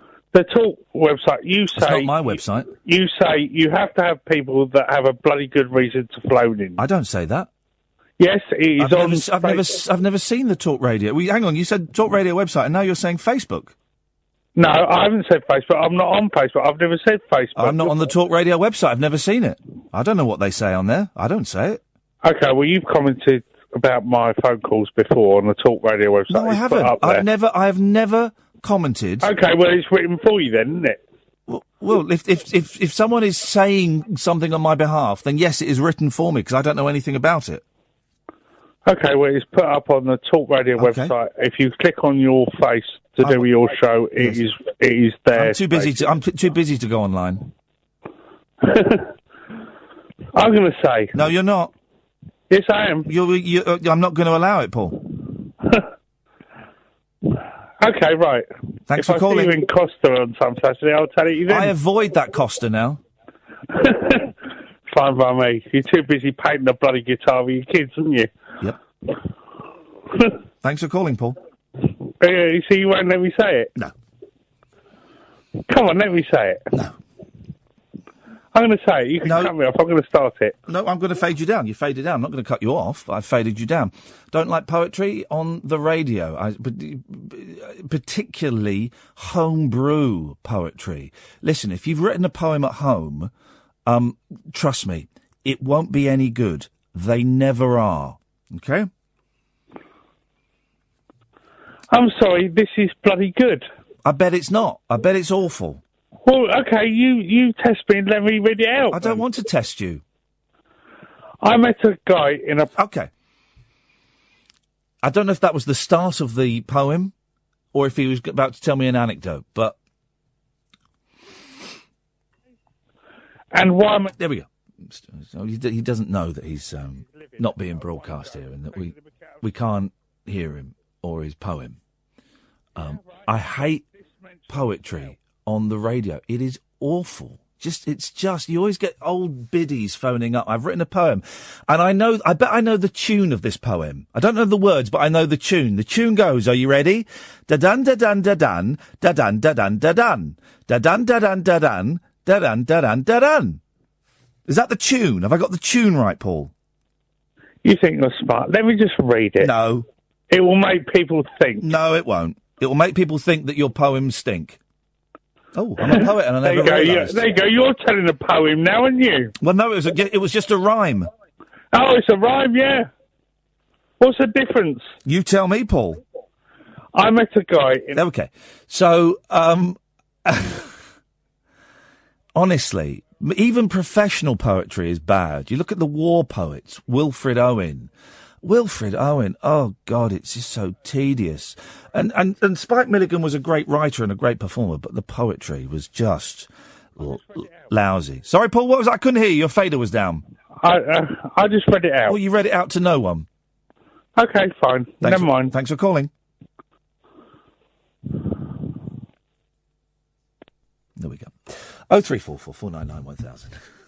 The radio show for people who know the best part of the day is the night. Late night Iain Lee on Talk Radio. We have ways of making you talk. Honestly, poetry is awful. Okay, even professional poets, it's awful. They just can't write a story. They haven't got the skills to write a story, so they'll write 12 lines of verse. And it's beautiful, and it really... No, it's not beautiful. It doesn't capture the spirit of anything. And that's professional poets, right? Ted Hughes, now, interesting man. A mess. Ted Hughes and Sylvia Plath. Boy, oh boy, oh boy. But the poetry, no good. And if you write poetry at home, trust me, it will be rubbish. It will be rubbish, simple as. Here's a caller in Bangor. Bangor. What's your name, caller? John. What's your real name, caller? John. Okay, John. Ask away. I've asked all I want to ask. Okay, my real name's John, but it's not, and I can't reveal my real name because of the subject matter I'm about to discuss, if you allow me. It's concerning false allegations of stalking. Imagine being accused of stalking when, in actual fact, all you're actually doing is inquiring into an event that has had the country gripped for going on 4 years, going back to 2012. And let's say you're qualified in respect of research issues. You're being obtuse. I have to be. Iain. Well, but you're being so obtuse that I have no idea what you're talking about. So it doesn't make any sense. It's not very interesting. Well, maybe a question or two might trigger it off. I don't know what you're talking about, so I wouldn't know what to ask. I'm talking about being falsely accused of something with regard to the Thomas issue, which is stalking. Okay, but let's not call it the Thomas issue. Let's call it stalking. Okay, well... But I don't know what you're talking about, so I can't... Imagine being falsely accused. Yes, I bet it's horrible. It's worse than that. But it's really horrible. Worse than really horrible. Really, really horrible? Imagine being accused of rape. Gosh, indeed. It's the equivalent of. Well, it's not. Well, it is. No. Were you accused of rape? I have been. Okay. Well, then that's... Not by the persons who are accusing me of stalking. Okay, gosh, you really do attract a lot of false accusations. You wouldn't believe it. Well. You could not write it. Oh. I'm not sure I do believe it. Okay. You next. Well, I don't know what I'm supposed to say. I've got no idea what you're talking about. Being falsely accused of being a stalker. Okay. Try to imagine. Ask your listeners. Why would I want to imagine that? Well, because it's simple. Well, but I don't want to imagine. I don't want to imagine that. Somebody phones up and admits to being a stalker. Yeah. And I've no doubt, judging by the Twitter response and various other social media responses, it causes a great deal of interest when you've got somebody admitting to being a stalker. Now try imagining, because I know it'll be difficult for you and your listeners, but try to imagine being accused of stalking. I don't want to imagine that. Okay. Let yourself try to imagine. No. Let your readers try to imagine. Listeners, no. Why would you want to put that? Why would you want to put that in people's heads? Because it's happening. It's a reality. There's people on Twitter who are, let's use the name, investigators, individual investigators, researchers. Oh, I see what you're doing. Okay, so you're referencing my guest yesterday, and I don't like the game you're playing. Okay. I don't like the game. I don't like the. You I didn't phone up with the intention of playing a game. Well, you are playing a game, and you're not playing it very well. And you're playing a mean game, and you're playing a mean game very, very badly. You are doing that thing that people on Twitter do. DM me. I've got some information. DM me. I'm not. No, you are. You've come on with a fake name. You've not told us anything that you're talking about, and you want me to question. Well, I don't want to speak. I don't want to speak to you then because it's boring, and I've got no idea what you're talking about. That's unfortunate. Well, for you, not for me. Well, for your listeners. No, it's not because you're not going to get both sides. Well, how many people? What are the statistics for false allegations of rape? I've got absolutely no idea. You tell me. About 35%. And where did you get those figures from? I'm a researcher. Yeah. Okay. Well, what did you research to get those figures? Academic research. Well, okay. What did you academically research to get those figures? Academic research. Can you give me some names? I completed a dissertation on male rape. Well, in that case, then you'll be able to give me your sources. Well, they're numerous. I had about 300 references. Give me one. Give me one reference that backs up what you're saying. David Cantor. Right. Who is that? Professor David Cantor. Who is that? He's a professor, obviously. Okay. And where does he? He's on the verge. He thinks. Right. And I've read him. I'm not. Yes, he's on the verge. So he hasn't proven anything. No, Give me he's some proven statistics. Discovering the genetic DNA that could possibly lead to the identification of potential paedophiles. Right. Okay. You mentioned that 35% of rapes, people who are accused of rape, were falsely accused. I was asking for the evidence that proved that. It's not about DNA profiling paedophiles. When I phoned up, I didn't realise that I'd be asked to get my research out. Well, if you're going to come on and make spurious claims, then yeah, I'd like to know where you got those figures from. It would take you 10 seconds on Google to find out. Well, I'm talking to you, so you can tell me. I haven't got Google on. Well, you brought it up. You said that 35% of people, that's a very specific figure, 35% of people accused of rape were falsely accused. 35 to 38. Okay, even more specific. Of rape allegations. Yeah. Turn out to be false. Where did you get those figures from? From my research. What did you research? I did research, yeah. I did research in university. Well, yeah, I know. You said that. Well, tell me some of the studies. Did you go and conduct the studies yourself, or did you use other people's data? I did both. Okay. How did you conduct the study? I got one individual sample. A sample of one is not statistically accurate. You got a sample of one. I managed to speak to one. You got a sample of one. I spoke to what did you get? What did you get? A third? How many rape victims have you spoken to? You've never been to university. I have. No, you haven't. Yeah, I have. What university did you go to? I can't tell. Well, Bangor. Well, you live in Bangor. Close. You're calling from Bangor. You went to Bangor University. Close. And what did you study there? If I say that, I'll give my identification away. I don't believe you studied anything. How can I prove it? You could tell me what you studied. But that would give my identification away. What? It was a social science issue. A social science issue? Subject. Social science issue subject? No, take issue out and rely on subject. A social science subject? Yeah. At Bangor University? Yep. And as part of your dissertation? Yep. You used a statistical survey of one person? No. Don't manipulate me now, please. Well, that's what you just said.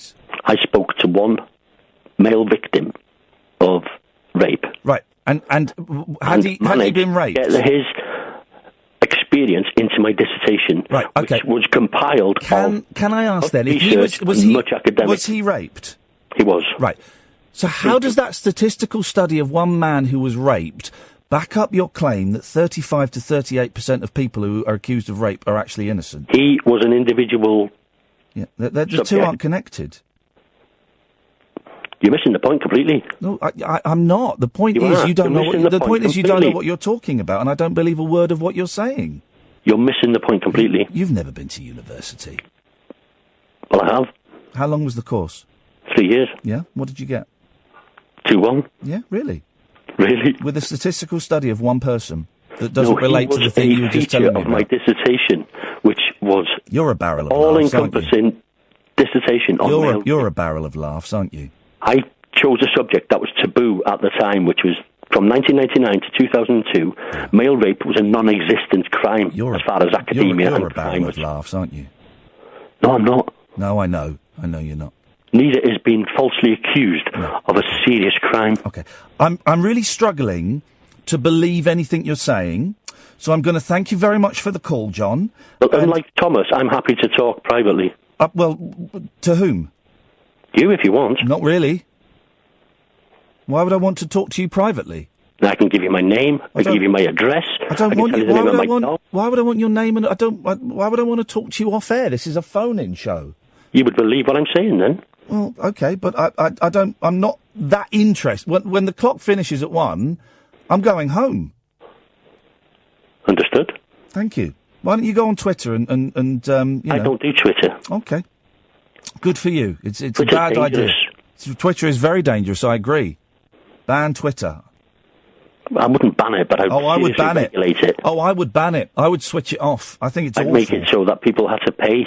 No, I wouldn't pay. I would make it that it was switched off. I think it destroys our brains and makes us stupid and angry. Depends how you use it. No, it doesn't. It can't be used. It does, because social media is... How do you know? You don't use it. I have. Ah. You see why I don't believe you, John? I can't use it anymore. Why is that? Because of the allegations against me. Okay. All based on Twitter, really. So... Okay. Although I've written a few blogs as well. That's great news. John, listen, thanks for your call. You're welcome. Yeah. 0344 499 1000, Late Nights with Iain Lee on Talk Radio. Late Night, Iain Lee on Talk Radio. We have ways of making you talk. We're lifting the rule of double bubble tonight. If you want to call in and have double bubble, you're more than welcome to. Gaz has tweeted. Thank you, Gaz. Really can't understand what Iain Lee is trying to achieve, belittling people constantly. Wants callers, but it's horrible to them. Not at all. Not at all, Gaz. I don't know what you're listening to. I have belittled no one. But if someone, here's the thing, Gaz. I am an excellent lie detector. I'm an excellent lie detector. And I can sniff bullshine at 100 paces. Okay. So if someone is lying to me 98% of the time, and it is statistically proven, I can tell. I can tell. So I sniffed at them. And also poems suck. That's not me belittling someone. I told the caller I didn't want to hear a poem. He belittled himself. He belittled me. Yeah, Gaz, no one is tweeting in saying, I don't understand what the callers are trying to achieve, belittling the host. He's asking them to call in, but the callers are horrible to him. That's what your tweet should say, Gaz. Your tweet should be angry with the callers who are embarrassing themselves. Let's go to another Paul. Evening, Paul. Hip, hip, hip. Hip, hip, hip. So what you got for us? How are you? Good. This is awkward. In between that last call you had, yes, which was awful, yes, and no fault of your own. My wife's just walked in from winning an award at a charity for the work her and her, where she works, does for people with issues at the daycare centre they deal with. So, going from one to the other and then flipping back to this is all a bit awkward. No, it's not awkward at all. It's not. It's just how life works. The clunky gear change. I love it. Clunky gear. Okay. Yeah, we'll take that. Okay. Yeah, take it. So, clunky gear change. So, you proffered last night that Twitter is good for nothing. Oh, yeah, Twitter is awful, and no good has come from it. Okay, I'm going to have a little go and see if I can disprove that. Good luck. How confident are you feeling on a scale of 1 to 10 about this? A scale of 1 to 10, -3. But wow. I'm going to have a go. You're still going to have a go? I'm still going to have a go. Okay. What's to lose? Your dignity. I don't know if you've seen the news tonight, but yeah, that's gone. No, I've not seen the news tonight. What's happened? Is there a nuclear war? Well, this will lead on to that, and perhaps I'll make a bit more sense. So, a couple of weeks ago, we got my daughter a tortoise at Christmas, and a couple of weeks ago, I filmed the tortoise chasing a ball around the room. Put it on Twitter, just, bit of fun, ha-ha. Here's the tortoise chasing a ball. Went away for the weekend with some friends, came back, and I'd had 5,000 retweets on Twitter of that particular video. From that, are you still there? Yes. Okay, sorry. Okay. I'm just wondering where this is going. Okay. Well, this is going to. Okay, so we'll start with. So Twitter led to 6,500 retweets to date of that video. Well, hang on a minute. You can't cite retweets on the only forum that allows retweets as a reason that we should keep Twitter. As a sharing platform, though, I had nothing else available to me that would really work. Yes, you did. Okay, what did I have? Well, you had Facebook, you had YouTube, you had sending it to people, you had keeping it as a private moment for you and your family. Okay. Why did you feel the need to share it? Okay, cool. Which one of those other ones would have led to that much exposure? Because YouTube gets millions of. If you get something that catches the wind on YouTube, but why would you want to share that anyway? Why not just keep that? Why is the exposure of your home video of a tortoise so important to you? What's lacking in your life that's important? Don't misinterpret my intention. Well, you're stating that as a benefit of YouTube of Twitter that 6,500 people retweeted doesn't mean they watched it. 6,500 people retweeted a video of a tortoise. I put it on Twitter to share with my group of friends I have on Twitter. Well, why don't you just email it to them? Have you ever had a response from an email? Well, because maybe people are bored of your emails. Yes, I have had a response of an email. Okay, fair enough. I can't really be able to get into an argument. You phoned up to tell me why Twitter's so good, you haven't done it yet. I said I'd have a go. So the bottom line is, the exposure of that video was what caused it to go to what is now 60 million views, just over 2 sites worldwide, and why we were on the news tonight. Where have you got the figure of 60 million views from? So, off the back of Twitter, some agency picked up on it and sent it to, sold it to for my benefit. Unilad has had over 45 million hits on it. Right, okay. So you got you're arguing my point. So 6,500 people retweeted it on Twitter, but probably didn't watch it. A website called Unilad has had 45 million hits. So there's the place for exposure. I'm still unsure as to why you want so much exposure for it. Sorry, how do I get hold of Unilad then? You send them an email. Yeah, but without 6,500 retweets, they're not interested. 6,500 isn't any. That's nothing. No, it is. On it's a nothing. nobody's, yes, it is. On a nobody's account like me, if a video like that gets that many retweets, they look at it and they go, "Oh." But why is it so important for you to get validation? Why can't you just enjoy that moment with your family? No, it's... This is part of the problem with Twitter, is it made everybody feel entitled to exposure and to have their say. I'm bored of videos of people's pets. Well, you can't... You do a show about it, which highlights what a great thing is. I mean... Well, no, that's a TV show. TV is better than Twitter. Yes, and today I got on Twitter, I got on TV because of the... You've not been on my programme? No, and I'd love to be, though. I'll make sure you aren't. I have that power. Well, you're a very powerful man, aren't you? But why is I don't understand why exposure of a clip of your pet is important to you. No, it completely isn't. What's lacking in your life that you need to get those big numbers? Let's reverse it, though. Out of nowhere, that went through the roof, and this week, me and my family, particularly my daughter, have had a great week where the BBC have been in our house, people have been going on... Thanks to Unilad. Hey? Thanks to Unilad. No. Well, no, yes, that's had for 40... We're out of time. That's had 45 million views. And Twitter... I do worry about making our children... Thank you for that, Paul. A brave effort.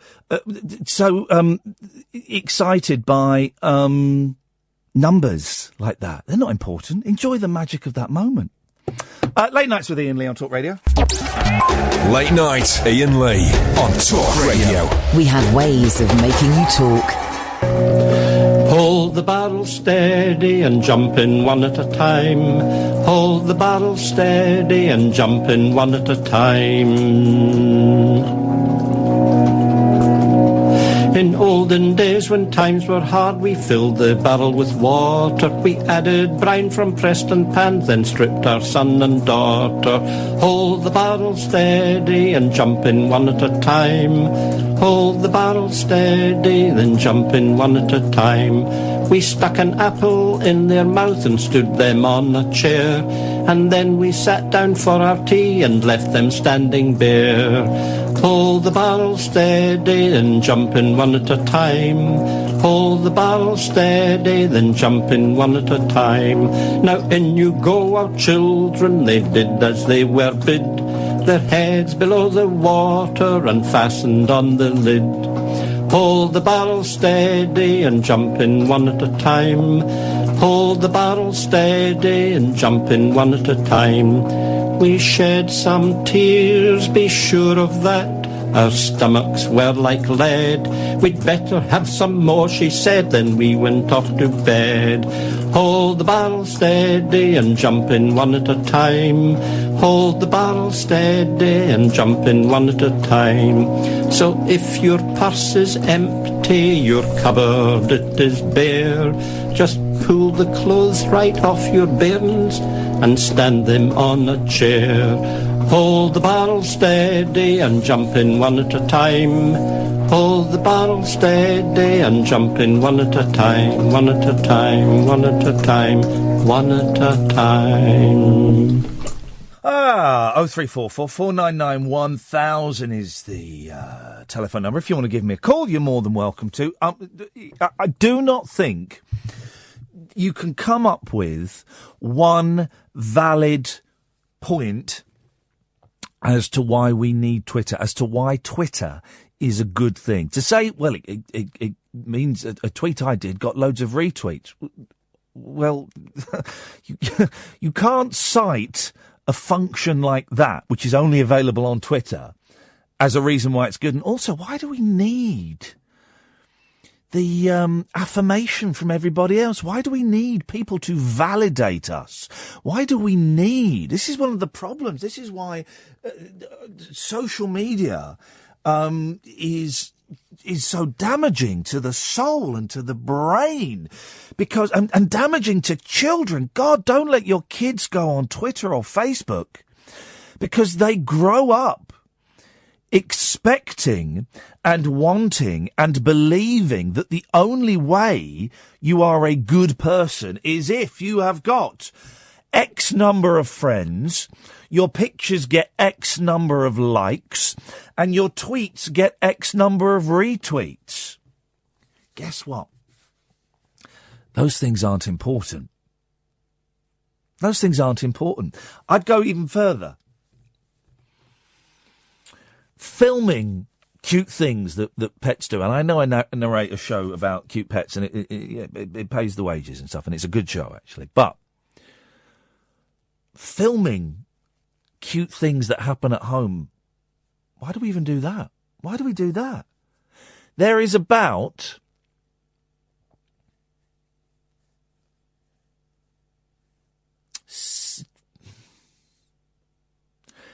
there's about 5 or 6 minutes of footage of me from my first 25 years of life. About 6 minutes. We went to my uncle Shamus's one Christmas, and he had a video camera, and so there's a shot of me as an awkward 14-year-old, sat on the chair kind of hiding my face. And before that, Nanny Perkis had a cine camera. There's 6 minutes, tops, of me in my first 24 years of life. Imagine. I have more pictures and more pictures of my children now, who are 7 and 5, than exist of me in entirety. Imagine. More pictures of my 7-year-old child than there are of 43-year-old me. We have this need to video everything, to film everything, to prove that we were there. And I'm making a real effort to not film stuff, to not take pictures. I had a picture taken with Joe before he left, which is nice, and I'll treasure that. I'll treasure that picture. I'll get that printed up. I'll send that off, and I'll get it printed up. And I'll have that. And that day that Joe McGrath came in, the guy that directed, yeah. Got a picture of that. Where's that picture? I've got a picture of that somewhere. Where's my pictures? Here it is. Got it. We film and take photographs of everything.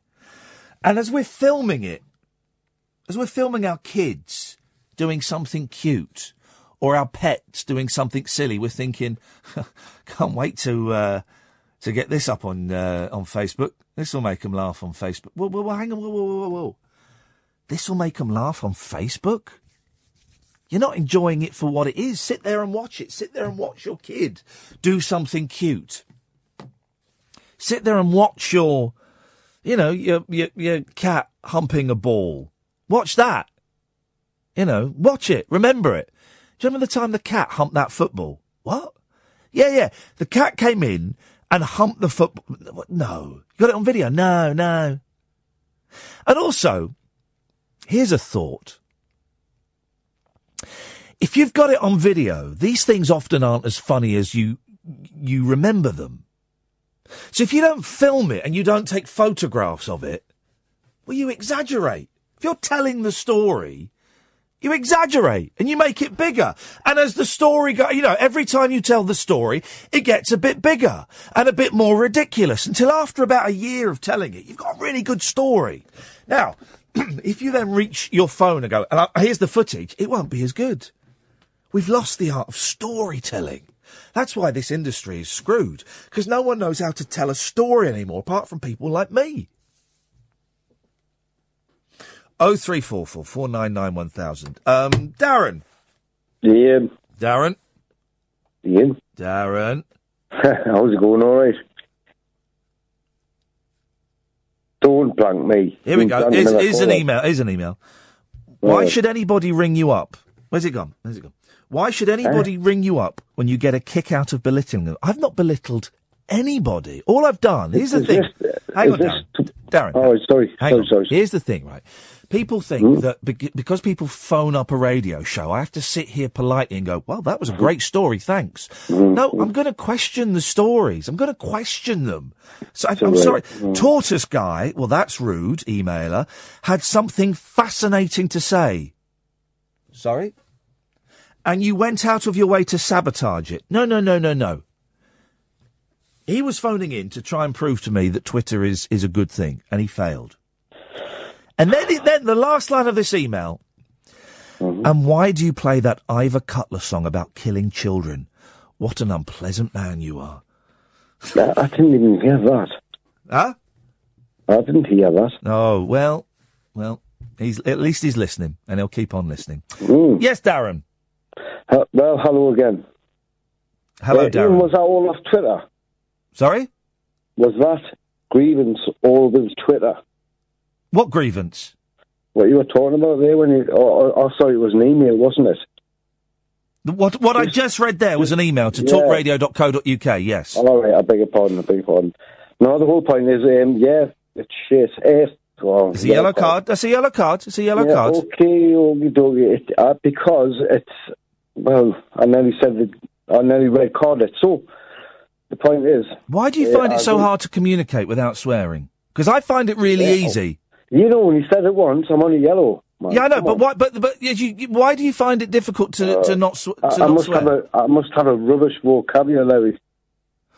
Well, no, no, because swearing is the swear words are good things to have in your armoury of language. They're great. A well-timed S-bomb or an F-bomb. I made Joe McGrath laugh by saying, because I told him before the thing, don't swear, and then right at the end of the interview, and I knew it would make him laugh, I said, well, we need to get these publishers to pull their fingers out of their arse.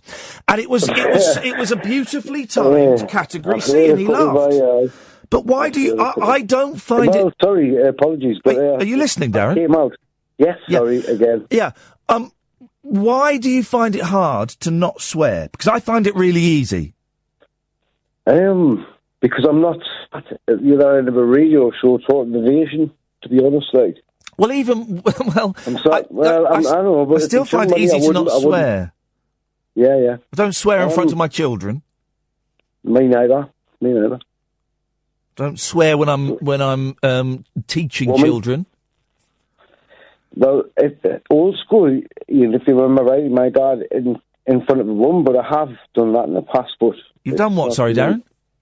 Swear in front of a woman as well. I've sworn in front of women. I think women in 2017 they're okay more with than it. us. Well, I don't know if they swear more than you, but yeah. You get where I'm coming from, right? So the Twitter thing, that's the side. I was looking through bits and bobs with your shows, right? And there was a link, and it was to Jerry. Jerry in the nursing home with the Parkinson's disease. Yeah. I could not find the end of that, because I listened to that, and I could not find the end of it. So, can you please tell us what happened to the guy after you intervened? I could do. All right, sorry. Right, go on. But I'm not going to. Right, okay. Is that okay? That's fine. Just because the mystery is more exciting than the reality. Oh, Iain, come on, man. What do you mean? Hallway, that one. Hallway? You actually said hallway? Geordie. Yeah, but does Geordies really say hallway? No, they say Howay, actually. Howay? If you want to spell it right, it will be Haway. Haway? But they actually say, I thought that was a joke. It's like a Scouser saying, calm down. No, it means, oh, God. It means come on. Actually, I know what it means. I just thought it was a made-up word, made up by the it's Beano. not in the dictionary, is it? But it's a Geordie word. All day long. And you actually say it for real? Well, I don't walk about shouting. That's like Cockney saying, "Call blimey, governor." No. You're better than that, Darren. Without a doubt. Yeah. So don't resort to regional cliches. You can do better than that. Oh, well, thanks very much. I'll try not to in the future, Ian. I appreciate that, Darren. You're a good lad. Thank you very much. Thank you very much indeed. 0344 499 1000. Late night Iain Lee on Talk Radio. We have ways of making you talk. 0344 499 1000 is the telephone number. Cleo. Hello, dude. Hello, Cleo. A bit of a Geordie overload tonight, isn't it? That Joseph McGraw interview was absolutely amazing, dude. Wasn't he just a wonderful, wonderful human being? What a delightful man. I've got my my cover signed of the... I had to re-buy The Magic Christian. It's about the third copy I've had on DVD. I had some on VHS. And I would lend them out and never get them back. And I had to buy it again. And as he came in, I said, Joe, I'm going to be a fanboy. Would you mind signing this? And I took the cover out of the DVD, put it out. And he went to write on the inside of the cover. I said, oh, no. Please, scrawl on the front, Joe. I want to show this one off. But yeah, he was an absolute superstar. I love it.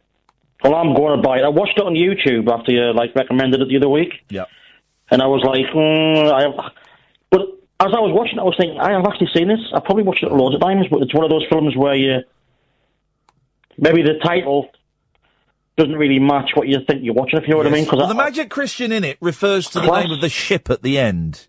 Oh, yeah, I noticed that at the end. That's what the Magic Christian is, but it's a great title for a... But you sent it on a little rabbit hole, because I got into... I'm pretty much into looking at all that sort of period of film and stuff. Yes. And I found a lovely documentary called I Am Your Father. Oh.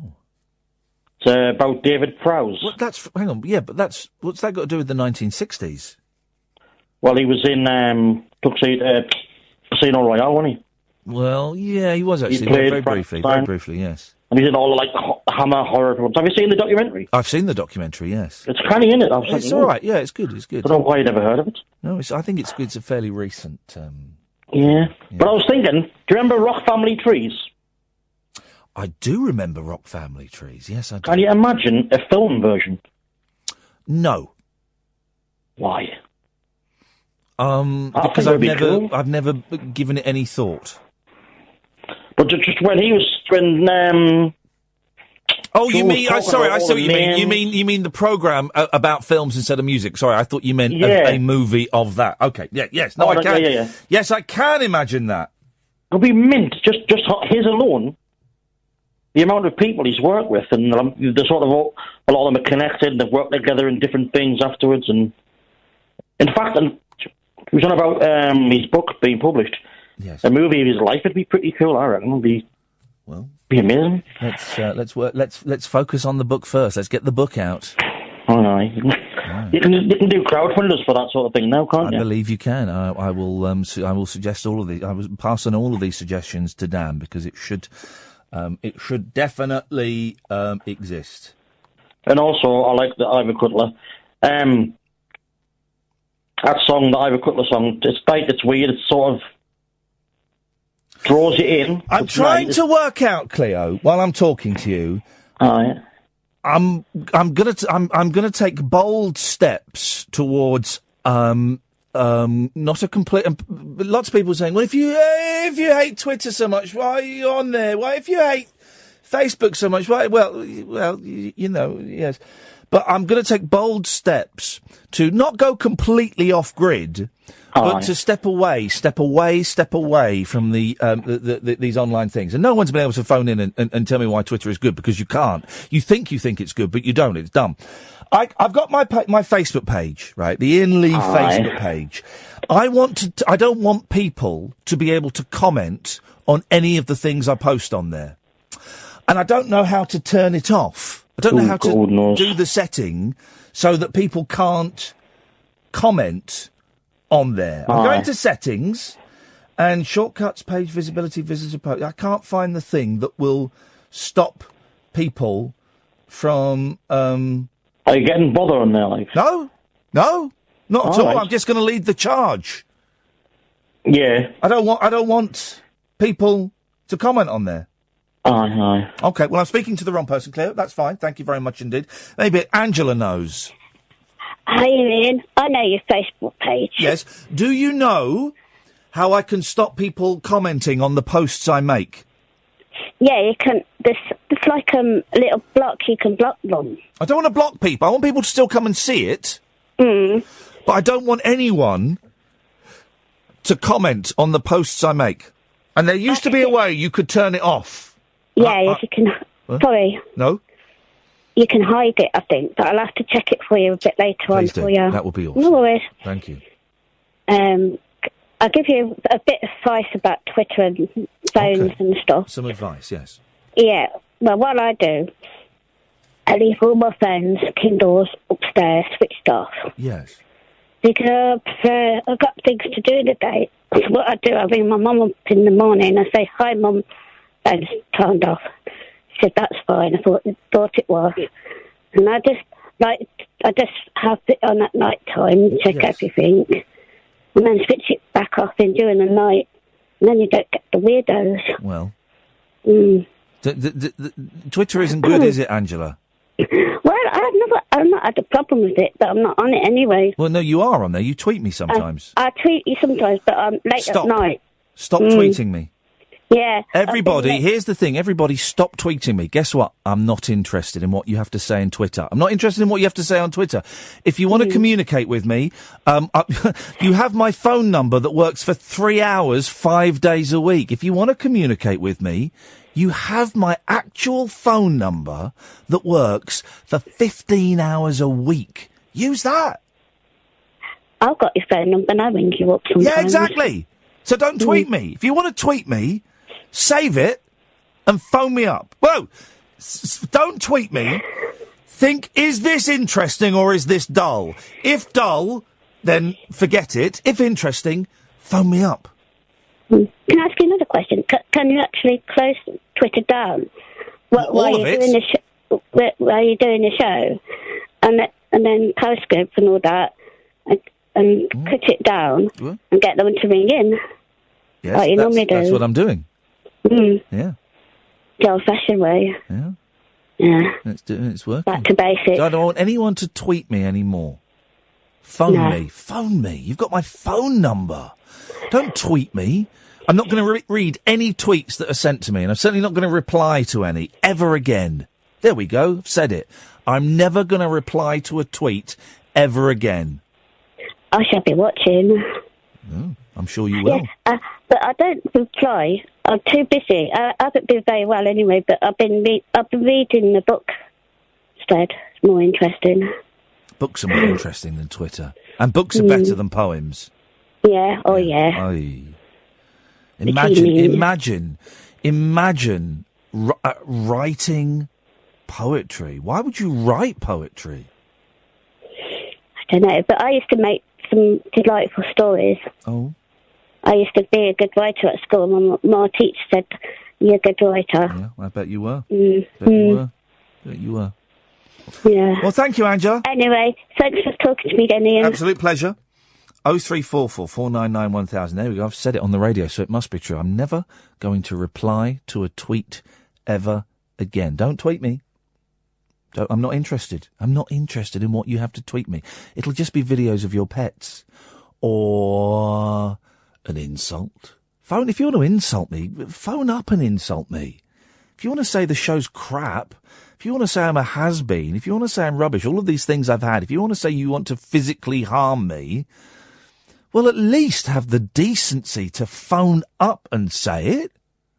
You'll get on.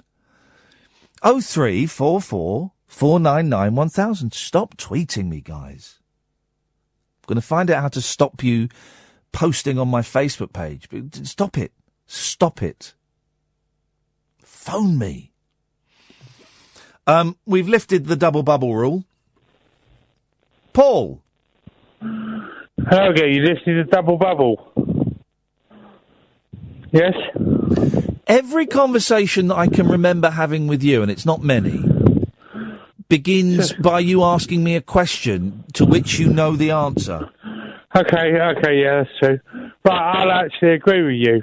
I'm glad you have said you are never going to reply to a tweet ever again. I'm really glad you've said that. I'm really glad you've said that. Because tweeting and Facebook is just total, absolute rubbish. Hear, hear. is to tell... Right, my mobile phone that you have called me back on right now, my mobile phone is so basic, it does not have a camera. Wow. It does. I type in the numbers. I send a text by typing in numbers on a handset. Yes. It does not have a camera. Nothing. Yep. It's just a basic mobile phone. Fantastic. I can send a call. I can receive a call. I can send a text. I can receive a text. That's all I need it to do. That's all I need it to do. But you walk down a high street. What's the most annoying thing? I would say the loud religious people of any faith with the amplifiers. Yeah, and the clipboard in the hand. Yeah. It's both Christian and Muslim. You don't see many. I don't think I've seen any Sikhs or Jews. Jews don't recruit, do they? You can't become a full. Have I got this right? You can't become a full Jew. Sammy Davis Jr. converted to Judaism, but he was never regarded as a full Jew. How about the people with a clipboard in their hand stopping you in their part of the WWF, trying to ask you to sponsor a flipping panda or something? They don't bother me at all. Oh, right, you just don't stop, yeah. Sometimes I stop. Okay, yeah. They don't bother me. No, they don't bother me. I walk by, but... First thing I ask you is for your bank account number, isn't it? Well, they're collecting for charity. Yes, but there's a different way of doing it, isn't there? What's the other way? I don't know, something you find out by yourself, just by post. Something you find out by yourself? Well, how are charities supposed to survive if you've got to find out about them by yourself? Okay, we're talking about modern technology. What's wrong with writing an old-fashioned cheque and sending it by post? Putting a stamp on a letter. The postmen will have it. God, yeah. I don't trust postmen. I don't trust them. Postman Pat with his black and white cat. Well, he's computer generated these days, but no, I don't trust postmen. Very suspicious of them. Oh, they're the Royal Mail, man. Yeah, I know. You've seen postmen reading postcards. You've seen postmen walking down the street reading postcards, haven't you? That have been sent to you by someone that visited the local beach. And they'll be reading your postcard. Yeah, you're right. Well, I don't want them reading my postcards. So if they're reading my postcards, what else are they doing? We've all received a birthday card where the envelope has been opened a little. Slightly open, yeah. We've all, and they've seen there's no money in there, and they've let. You know what? I bet they have a kettle in their flipping van that they're delivering it from, and they've steamed it open from. Well, that's just silly. Hello. Yes, Paul. Yeah, kettle in their van with some connection that they've steamed it open from. Yeah. Yes. Well, I think we're in agreement, Paul, that... For a change, we're in agreement, yeah. I think you've gone a little bit far by saying that all postmen are thieves, but I do agree that we should be suspicious. You mentioned it first. You called them thieves. No, I did not say the word... I did not say the word thieves. I think if we play the tape back, we'll find out you said all postmen are thieves. No, oh God, I'd never said the word thieves. Well, you've said it about 3 or 4 times now. Oh, gee. I mean, could you ever imagine now sending a letter to your grandma that lives miles away? She's dead. Posting an actual letter, handwritten. Yes. Stamp on it with a handwritten address on it, and posting it. Could I imagine that? Yes, of course I could imagine that. Yeah. What is wrong with that? Who said anything's wrong with it? No, but people wouldn't imagine doing it today, would People can imagine it. Yeah, but people wouldn't think of doing it today. Well, because they don't trust postmen, because people like you think they're all thieves. What was the Cher song that she did, eh? Do you believe in love after life? No. The Shoop Shoop song. Was it the Shoop Shoop song? If I could turn back time. Was it that one? No, what about the one Believe that was revolutionary with her vocal? Just like Jesse James. No, because it used auto-tune. Yes, it did, didn't it? Wasn't the first time it been? Wasn't the first time? Wasn't the first time it was used in a song though? It was the first time it was made obvious in a song. Yes, exactly. Thank you, Paul. Well, that's a call, isn't it?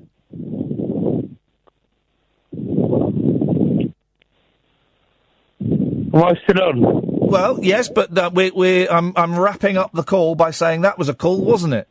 Yeah, okay, right. I'll just say to you, if I ever do see you in Costa in Farnham Common, don't worry, I won't approach you. I don't go there anymore because of you. And that's actually true. That is actually true. I don't go there anymore. But if you are in there, I'm not. I bet we both order a flipping mocha. I don't drink mocha. Okay, what about a flat white then? I don't drink flat whites. Cappuccino. I don't drink cappuccinos. Don't tell me you're a girl and order a latte. No, I'm a man and I order a latte. Yeah, you're a girl and order a latte. No, I'm a man. I have the bits to prove it. Are you chatting me up, Paul? Yeah, what's your star sign? I'm a Gemini, and I bet you're an Aries. No, I'm not. I'm a Virgo. There we go. That was going to be my second choice. I'm a total perfectionist. Well, not in language. Paul, thanks for calling. Thank you, Ian. Yes. 03444991000, Late Nights with Iain Lee on Talk Radio. Across the UK, online and on DAB. Late Night, Iain Lee on Talk Radio. We have ways of making you talk. 03444991000 is the telephone number. People are still tweeting me, despite me asking them not to. Been very, very specific. Don't tweet me. And people like Rob Neal. Rob Neal.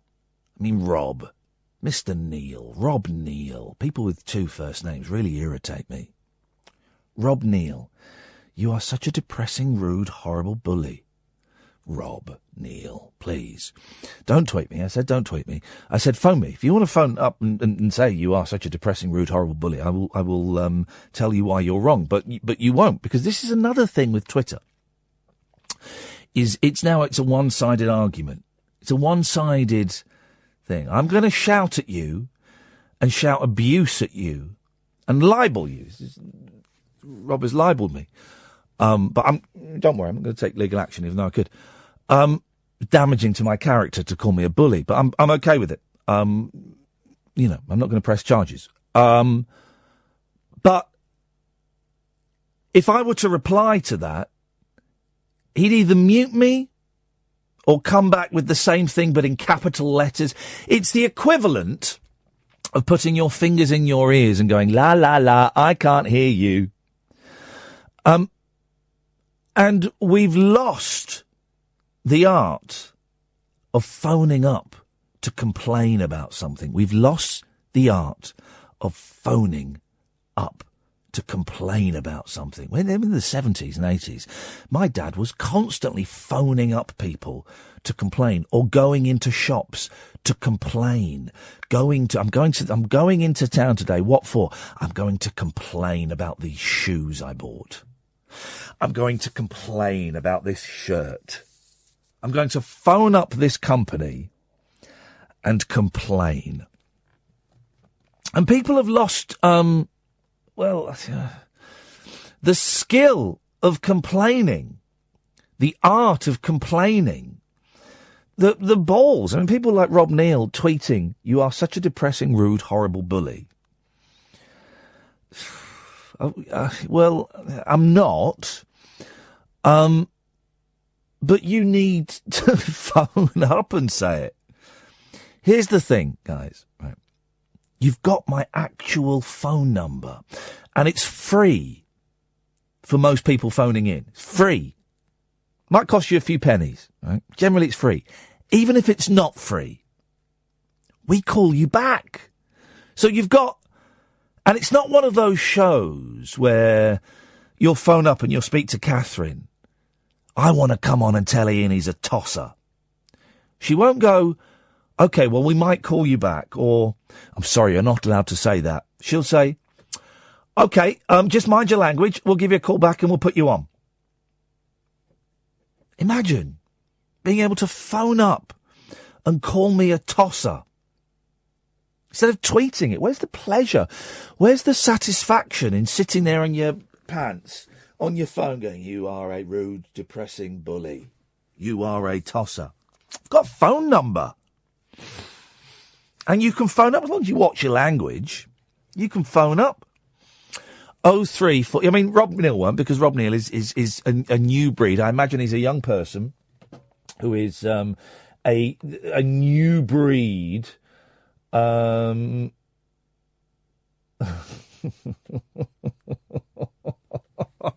just clicked on his page. I've just clicked on his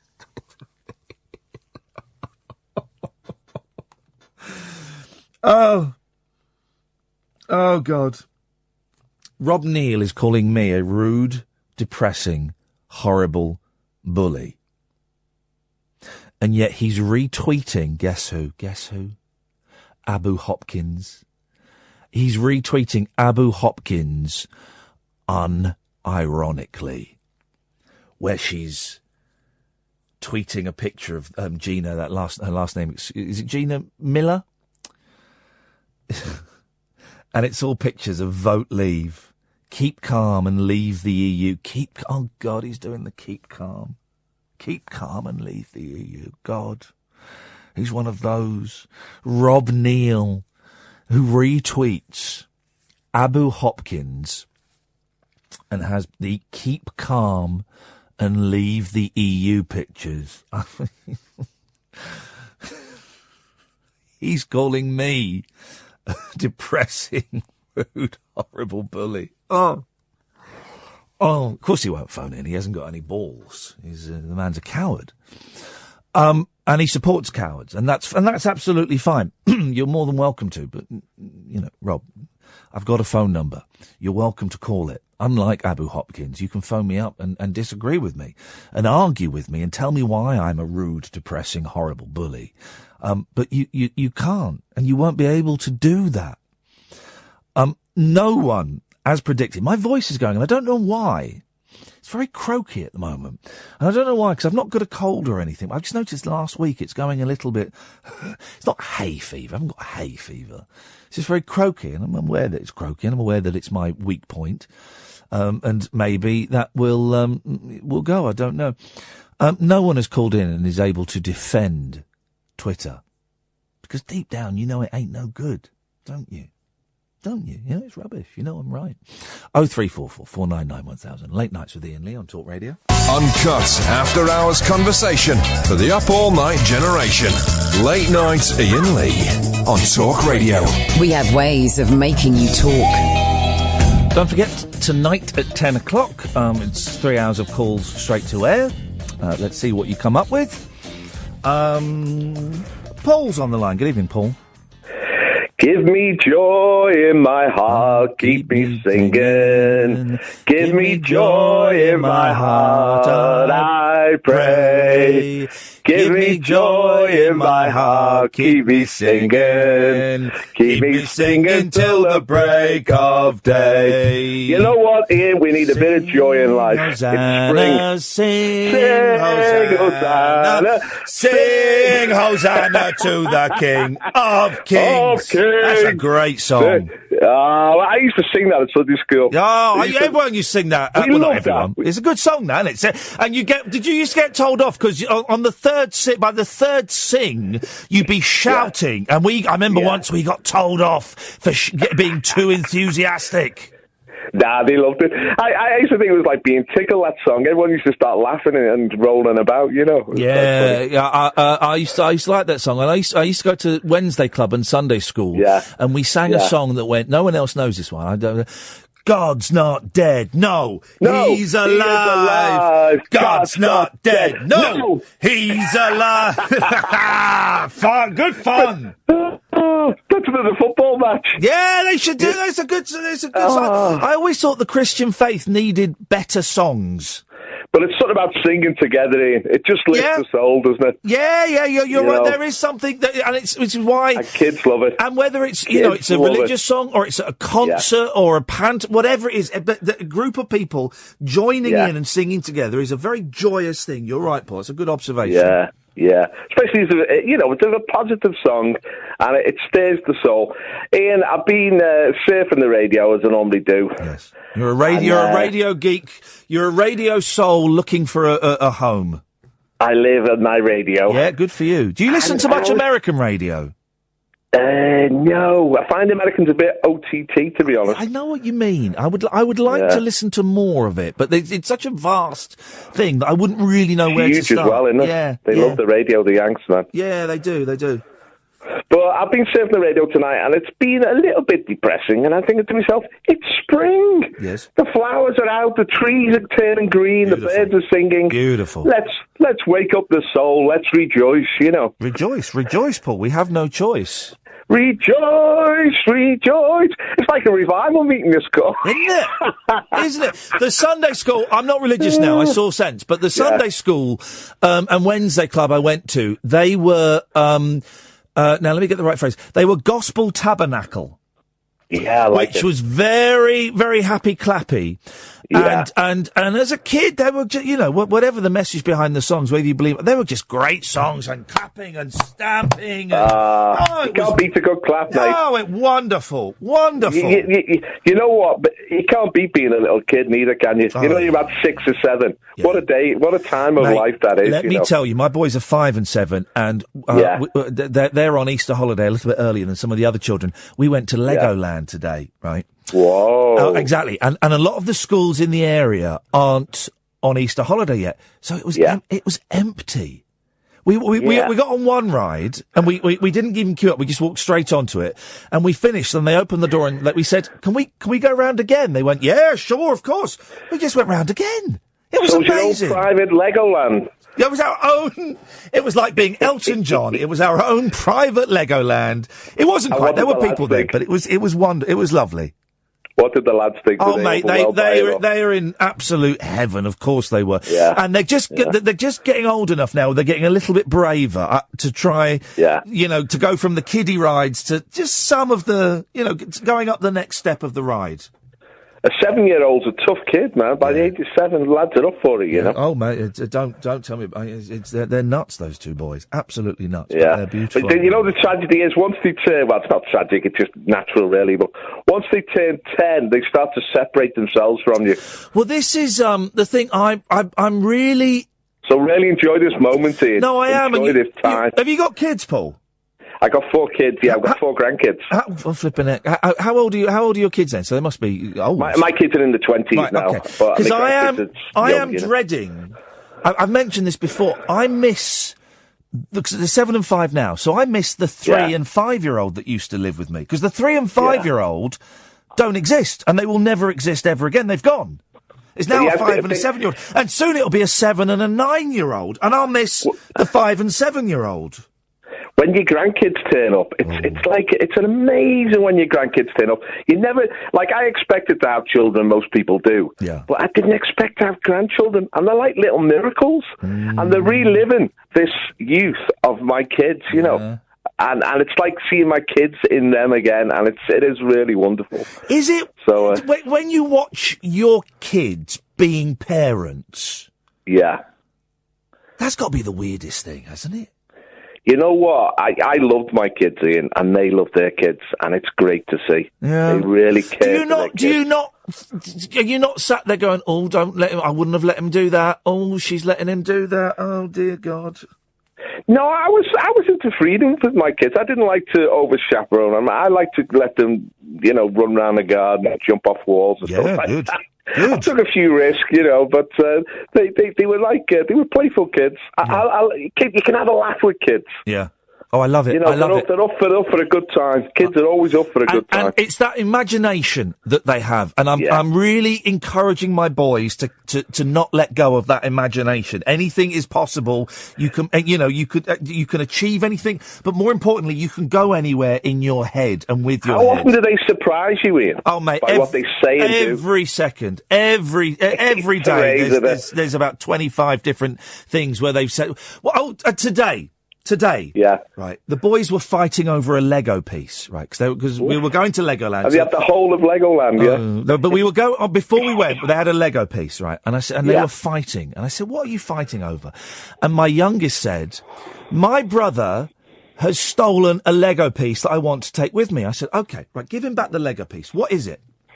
He said, what does he call him? He said, it's a guy, I don't know if you've heard of him, he's called Shakes William Spear. And I said, I think you mean William Shakespeare. And he went, oh yeah, that's the fella. But just the joy of, A, they were arguing over this guy, and B, he called him Shakes William Spear. Oh. There's a logic in that, isn't it? Shake William Spear. Yeah, totally. And I love it. There's a kid's logic in it, you know. Yeah. And it's a kind of thing that other people go, well, that's dumb. But as a parent, you go, yeah, that's wonderful. That's my little boy. And it's just, the thing about kids is there's always a future with them. There's always something new the next day.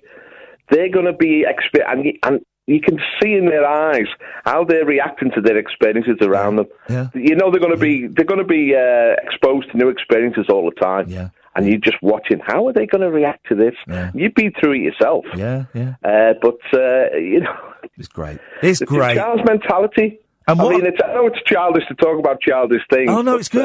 I wish we were more childish. I wish we were more childish, you know, and I'm lucky I've got a job where I'm allowed to be a bit childish. We should embrace it. That's good. So I've tried to lighten the atmosphere. Oh, you've done it beautifully, Paul. What a fantastic note. What a fantastic note to end on. A reminder that we should hold on to our childishness.